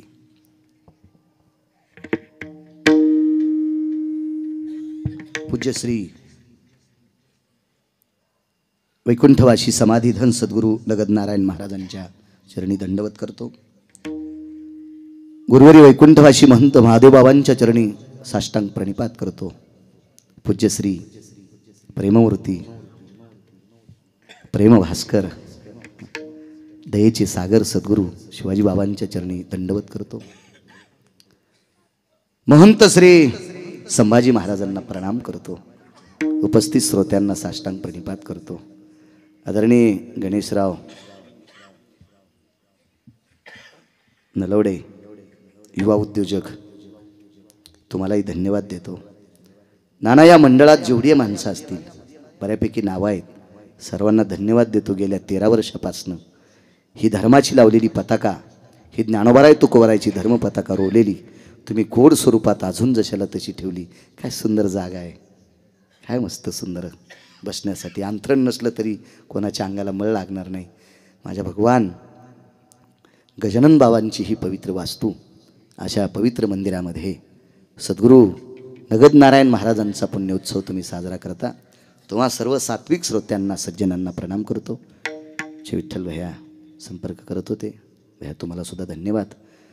आदरणीय अतकरे गुरुजी, गायन क्षेत्रातली बुलंद तोपे, यादव गुरुजी असतील, जे हरी महाराज असतील, आदी करून सर्व महाराज तुम्हाला सुद्धा धन्यवाद. अंतरकर महाराज, महाराज तुम्हाला सुद्धा धन्यवाद प्रणाम. विनेकरी बाबा मस्तक माझा पायावरी या वारकरी संतांच्या. गणेशराव पुनश्च धन्यवाद देतो. तुम्हाला गोमातेची सेवा घडती. मला त्यांनी सांगितलं तुम्ही पेंट पुरवता गडावर. खूप धन्यवाद. मी सुद्धा 100 गायी बसतील असा सुंदरचा गोठा केला. आता येणाऱ्या गुढीपाडव्याला त्याचं उद्घाटन करणार आहे. म्हणजे असं उद्घाटन करायचं म्हणजे कोणाला बोलवायचं असं वगैरे काय नाही. मी फक्त त्या गाई 100 गाई बसतील नाना असं. भरपूर गठोडे, शेतीचं उत्पन्नही चांगलं आहे, चारा भरपूर आहे, काय ताण नाही, भरपूर शेती आहे, त्याच्यामुळं काही चिंता नाही. चारा भरपूर आहे नाही का नाही. हाऊस जर भरलेला असेल, हे आज ऐकू आलं असलं कट करून टाकायचं. हे तू आपण बघ, हो कॅमेरेत जळतील बघा तुमच्याकडून. हो ना. काय झालं माहिती आहे का, मोठाडपण कीर्तनात सांगणं हरामखोरपणाचं लक्षण असते. फक्त मी याच्याकरता सांगतोय की मला फक्त तुम्ही आशीर्वाद द्यावा, गिरगावच्या बाळूच्या हातानं गायीची सेवा घडावा. पूज्यश्री महाराष्ट्राच्या मातीला पाठवलेलं अतकरे गुरुजी एक रत्न, पडलेल्या मंदिराचा जीर्णोद्धार आणि गायीची साधना, गायीची सेवा करणारे पूज्यश्री पाचपोर बाबा, अशा एका महान महात्म्याचा संदेश घेतला, सल्ला घेतला, त्यांचा आदर्श घेतला आणि 100 गायीची जोपासना आपल्याकडे व्हावी. बाळू तू करावं करावं करावं. भरपूर तुझा हौद भरून चाललाय. आता तू काय हरकत आहे, नाही हौदातलं पाणी सांडलं तर मग शेवाळ येते, त्याच्यात चाटू होते. हो, मग ते चाटू लय मागं लागत असते. हां, ते चाटूचं पाणी प्याल्यावर मग पोट दुखतं, संडास होती, उलटी संडास होत असते, आहे का नाही. मला फक्त ती सेवा घडावी असा आशीर्वाद उदात्त अंतकरणाने गिरगावच्या बाळूला द्यावा. तुम्ही बऱ्यापैकी गायीची सेवा करता म्हणून तुम्हाला गणेशराव धन्यवाद देतो. उपस्थित सर्व माझ्या मायमावल्यांना, सर्व श्रोत्यांना धन्यवाद देतो. महादेवाला बेल किती वाहता, पांडुरंगाला मंजुळा किती वाहता, त्यापेक्षा घरातल्या सासू सासऱ्याला किती जीव लावता याच्यावर तुमच्या परमार्थाचा निकष आहे. 35च्या आतल्यांना सांगतो, महाराजांची कीर्तनं किती ऐकता, वाऱ्या किती करता, त्याच्यापेक्षा आपल्या आईवडिलांना किती मानता याच्यावर तुमचा परमार्थाचा निकष काढला जातो. आपण घरात किती आहिकची धड नाही तर याची परत्रपुसाची काही, जे घरात नीट वागत नाहीत ते परमार्थात येण्याच्या लायकीचे नाहीत. फार फार फार मोठासा गोडवा आहे. आपण घरातल्या लोकांचा आदर करा, सासू सासऱ्यांचा आदर करा. काय परिस्थितीत त्यांनी संपत्त्या आपल्याला कमवल्या. तो एकच विनंती करील जाता जाता, एकाही सुनानं सासूला मथारीन सासऱ्याला मथार म्हणायचं नाही. तुमच्या चपला सगट पाया पडतो, चपला सगट. जी सून सासऱ्याला मथारण सासूला मथारी म्हणील, ही केस पिकायच्या आधीच मरण. मथार व्हायच्या आधी मरण, ती मथार व्हायच्या आधी मरण. कसं शक्य बरं सासऱ्याला मथार कशामुळे म्हणायचं. सांगू का एक मुद्दा नाना, सांगूच का. काय टोपी कडक आहे, इरभळ ऊस साळता येईल अशी टोपी कडक आहे, फेकून हाणली तर गिरगावचा बाळ्या मरण. माझ्या माईंनो जाता जाता सांगतो, चला. मी सकाळी लातूरला होतो एका कारखान्यावर, तिथून घरी आलो. काल राजगडावर होतो. हो, मी काय पायी पायी थोडा फिरलो, इतका काय कणत नाही काय नाही, पण एरी सांगायला तुम्हाला. मी काय पाय तुमच्याच द्यायचं तेल देईल आणि भूत्याला घाईला कुठं पाहिजे चालायला, इतकं काय सांगायचं शहाणपणानं. गुरुजी एका म्हाताऱ्याला भेटायला गेलो, 5 मिनटं घेतो जाऊ द्या, घेतो जाऊ द्या. एका म्हाताऱ्याला भेटायला गेलो, हॉस्पिटलमधून घरी आलते. मला पाहिल्याबरोबर म्हातारं बाजेवरलं मागे सरकलं. पलंग होता, चांगला मोठ्या घरचं म्हातारं होतं, 40-42 एकर जमीन होती. मागे सरकलं, हालात महाराज. हो, डोळे भरून आले. महाराज त्या म्हाताऱ्याला भेटण्याकरता बरेच पाहुणे आले असतील, पण मी गेल्यावर फार आनंद झाला. एक लौकिक असतं, एक वेगळा विरंगळ असते. मला एक भेटायला कीर्तनकार आले. गुरुजी त्यांना आनंद वाटला. लागलीच त्यांच्या सुनबाईनं एकच चहा आणला. म्हातारी खुर्चीवर बसलेली होती. किती पवित्र स्त्री आहे भारत देशाची. गिरगावकराला पाहिल्याबरोबर म्हातारी खुर्चीवरली उतरली, मला खुर्ची दिली आणि म्हातारी मालकाच्या पायथ्याला खाली बसली. इतकी पवित्र या भारत देशातली स्त्री आहे. तुम्हाला एक माहीत असेल ना, या भारत देशातल्या जुनाट मावल्या पाहुण्या देखता चहा दूध कॉफी पित नाहीत, आणि जरी पेण्याचा वेळ आला तर भिंतीकडे तोंड करून पेतात. इतकी प्रणाली जोपासणारी या महाराष्ट्राची पवित्र स्त्री आहे. पवित्र स्त्री, पवित्र स्त्री आहे ती. म्हातारी तिकडे बसली. सुनबाईनं चहा आणला. मी आणल्याबरोबर सांगितलं, ताई ताई म्हणलं. तिला ताई म्हणण्याच्या लायकीची नव्हती ती चुडेली, पण म्हणलो मला खातिके गालांना हातिके बाल लगेच कळतात ना. चेहरा पाहिल्यावर कळत होतं किती पापी आहे म्हणून. पण कसं असतं, आपलं तोंड लहान असतं काय का नाही. कशाला आगावपणा. किती मोठं मळयंत्र असलं, लय मोठं सोयाबीन टाकलं की बॉकना धरीतं. त्याच्यामुळे आपलं बारीकच मळयंत्र आहे, कशाला आगाव बोलायचं. म्हणलं ताई दादांना द्या ना. दादा घ्यायचा का तुम्हाला, घ्यायचा का म्हणल्यावर काय म्हणेन दादा. म्हणलं द्या ना ताई. अर्धा कप चहा आणला दादाला. मी घेतला. मी दृष्टांतापुरता घेतला म्हणालो, मी घेतला, दादानी घेतला. लागलीच म्हणलं ताई बाईंना द्या ना. आमची म्हातारी सकाळी एकदाच घेती. अरे बापरे, मुंग्या झाल्या बाळू महाराजाला, मुंग्या. तिला माहित नव्हतं बाळ्या किती रगिले म्हणून. रोगर पेवा पण बाळ्याच्या नादी नाही लागावं. त्याच्या लक्षातच नाही बाळ्या किती आगाव आहे. हो, मी सहज म्हणलं, त्यांना दादा म्हणायचे. म्हणलं दादा, लग्न झालं त्यावेळेला किती एकर जमीन होती? एकच सांगतो माझ्या माईनो, सासूला म्हातारी आणि सासऱ्याला म्हातारं म्हणायचं नाही, तर तुमचे पोरं तुम्हाला म्हातारपणे नीट झोके देतील. नाही तर असे झोके देतील, असे झोके देतील, कोण्या माळावर पडताना पुन्हा गावसायचा पण नाही. आणि तुम्ही जर सासू सासऱ्याचा आधार केला तर अल्ला आधी झोका देतील, लेकराला देतील तसा. हो, आपण जसं पेरावं तसं उगत असतं बरं माझ्या माईनं. हां, मी विचारलं दादा लग्न झालं त्यावेळेला जमीन किती होती? 3.5 पावणे 3 एकर जमीन होती. दादा इतकी कमी कशी? महाराज 10 खेड्यात माझ्यासारखी वळही कोणाला रस्ता येत नव्हती. वळे रचणं सोपं असेल? गणेशराव 25च पेंड्या फेकून पहा वळीवर. जर नाही तळ हातापासून दंडापर्यंत जर खवले गेले, त्यातली त्यात कडबा कापलेला असावा, कडबा कापलेला असावा. काय शिपली जाते? मग बाळू महाराजाला मोबाईलवर दाखवा, दुसऱ्याच्या मोबाईलवर टाका, मला जरी नसला तरी. 10 खेड्यातल्या वळ्या रचल्या असतील हो गणेशराव, किती कडबा रचला असेल? 1000ला किती जेवारी होती नाना तुमच्या लहानपणी? 10 खेड्यातली वळी इतकी गोड रचायचा. लोक महिना महिना वाट पाहायची. सासलेली जेवारी आडत्याला देऊन टाकायची. पैसे साचल्यावर जमीन विकत घ्यायची. 42 एकर जमीन घेतली. सुपारीचं खांड खाल्लं नाही, तंबाखूचा वास घेतला नाही, जीवनभर बिडी पाहिली नाही. 42 एकर जमीन. आज जमीन 35-36 लाख रुपये एकरची जमीन आहे. 42 एकर जमीन. ठाकूरबुवा किती रुपयाची जमीन झाली ती? चला, ती नालायक सून बाजूला उभीच होती. आता सासूला विचारलं, बाई तुम्ही काय मदत केली? ऐकायची हिम्मत ठेवा माझ्या माईंनो, काय कष्ट केलेत मागच्या लोकांनी. सासूबाईनं मान खाली घातली आणि सांगितलं, महाराज 3 पावणे 3 एकर जमीन घरी होती. मुलगा तालुक्याच्या ठिकाणी शिकायला होता. मुलगा भाकरी खात नव्हता आणि गव्हाची जमीन नव्हती. मी सर्वा पाहत होते, गव्हाचा सर्वा. आता ह्या मशीननं गहू काढ्यावर 2-2 पोते नाश होत असतील बरं. आता सर्वा कोणी पाहत नाही. पूर्वीच्या काळात गरिबाच्या बायका गहू कापल्याच्या नंतर जर सर्वा पाहिला तर सर्व्याच्या वंब्या कुटून त्याचे गहू करावं लागायचे फकरू महाराज. आणि त्याच्यातले अर्धे गहू मालकाला द्यावं लागायचे आणि अर्धे घरी न्यायची. परिस्थिती काय असेल माझ्या माईंनो बघा. सर्व्याचे गहू 13 वर्ष पोराला भाकर खाऊ दिली नाही. लोकाच्या रानात सर्वा पाहला महाराज, त्या सर्व्याचे गहू उतरंडीनं गाडगे भरून ठेवायचे. बाजाराच्या दिवशी शेरभर आदलीभर गहू दळायचे आणि बाजारात तालुक्याच्या ठिकाणी नेऊन द्यायला पैसे नव्हते महाराज. एखाद्या ऐकणाऱ्या माणसाकडे गव्हाचं पीठ तालुक्याच्या ठिकाणी पोराला पोचित होते. 13 वर्ष चपाती खाऊ घातल्या पोराला सर्व्याच्या गव्हावर. माय पुन्हा काय केलंस? ऐकत असताना दुःखाचा डोंगर पेटला. काय वाक्य असतील तिचे ते. महाराज सकाळी 6:30 वाजता मालकाचा डब्बा करायचे. 6:30 पावणे 7ला मालक जेवायला बसले तर त्यांना जेव घालायचे. त्यांनी म्हणावं, लक्ष्मी मला आता भूक नाही. त्यांचा डबा टोपल्याखाली झाकून ठेवायचे ताट. माझी भाकरी बांधायचे आणि घरच्या शेतात 9:30 पर्यंत 7 ते 9:30 गावकरी शेत होतं. सकाळचे 7 ते 9:30 पर्यंत घरच्या शेतात खुरपीत होते आणि 10च्या नंतर शेजारच्या रानात रोजानं खुरपीत होते. 40 वर्ष लोकांच्या रानात खुरपिलं महाराज. जमलेले पैसे पोराच्या शिक्षणाला घातले, मालकाकडे देऊन टाकले. आज 42 एकर संपत्ती कमवून जमीन कमिली आणि एवढा मोठा वाडा कमिला.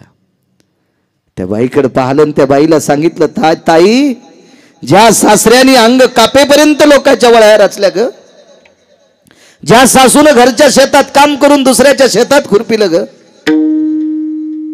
ज्याच्या पगारीवर तू उड्या मारतेस ना, ज्याच्या पगारीवर तू उड्या मारतेस ना ताई, त्याला 13 वर्ष सर्व्याची गव्हाच्या चपात्या खाऊ घातल्यात ग. आणि तू त्या सासूला म्हातारी म्हणतीस. तुझ्या जिभेला किडे पडतील, किडे. विश्वातल्या कोण्याच हॉस्पिटलमधून ते किडे निघणार नाहीत. साधं पाप आहे ते. म्हणून एकाही माऊलीनं आपल्या सासूला म्हातारी आणि सासऱ्याला म्हातारं म्हणायचं नाही. इतकं जरी आजच्या कीर्तनातून घेतलं तरी एका बाईनं जरी वचन पाळलं तरी त्याचं पुण्य गिरगाव करायला लागेल. विढोबा रघुमाई ज्ञानेश्वर माऊली ज्ञानेश्वर माऊली महाराज ज्ञानेश्वर माऊली ज्ञानेश्वर माऊली. फक्त अर्धाच मिनिट भीक मागतो, अर्धाच मिनिट. नगद नारायण महाराजांचा जप सर्वांनी हात वरी करा.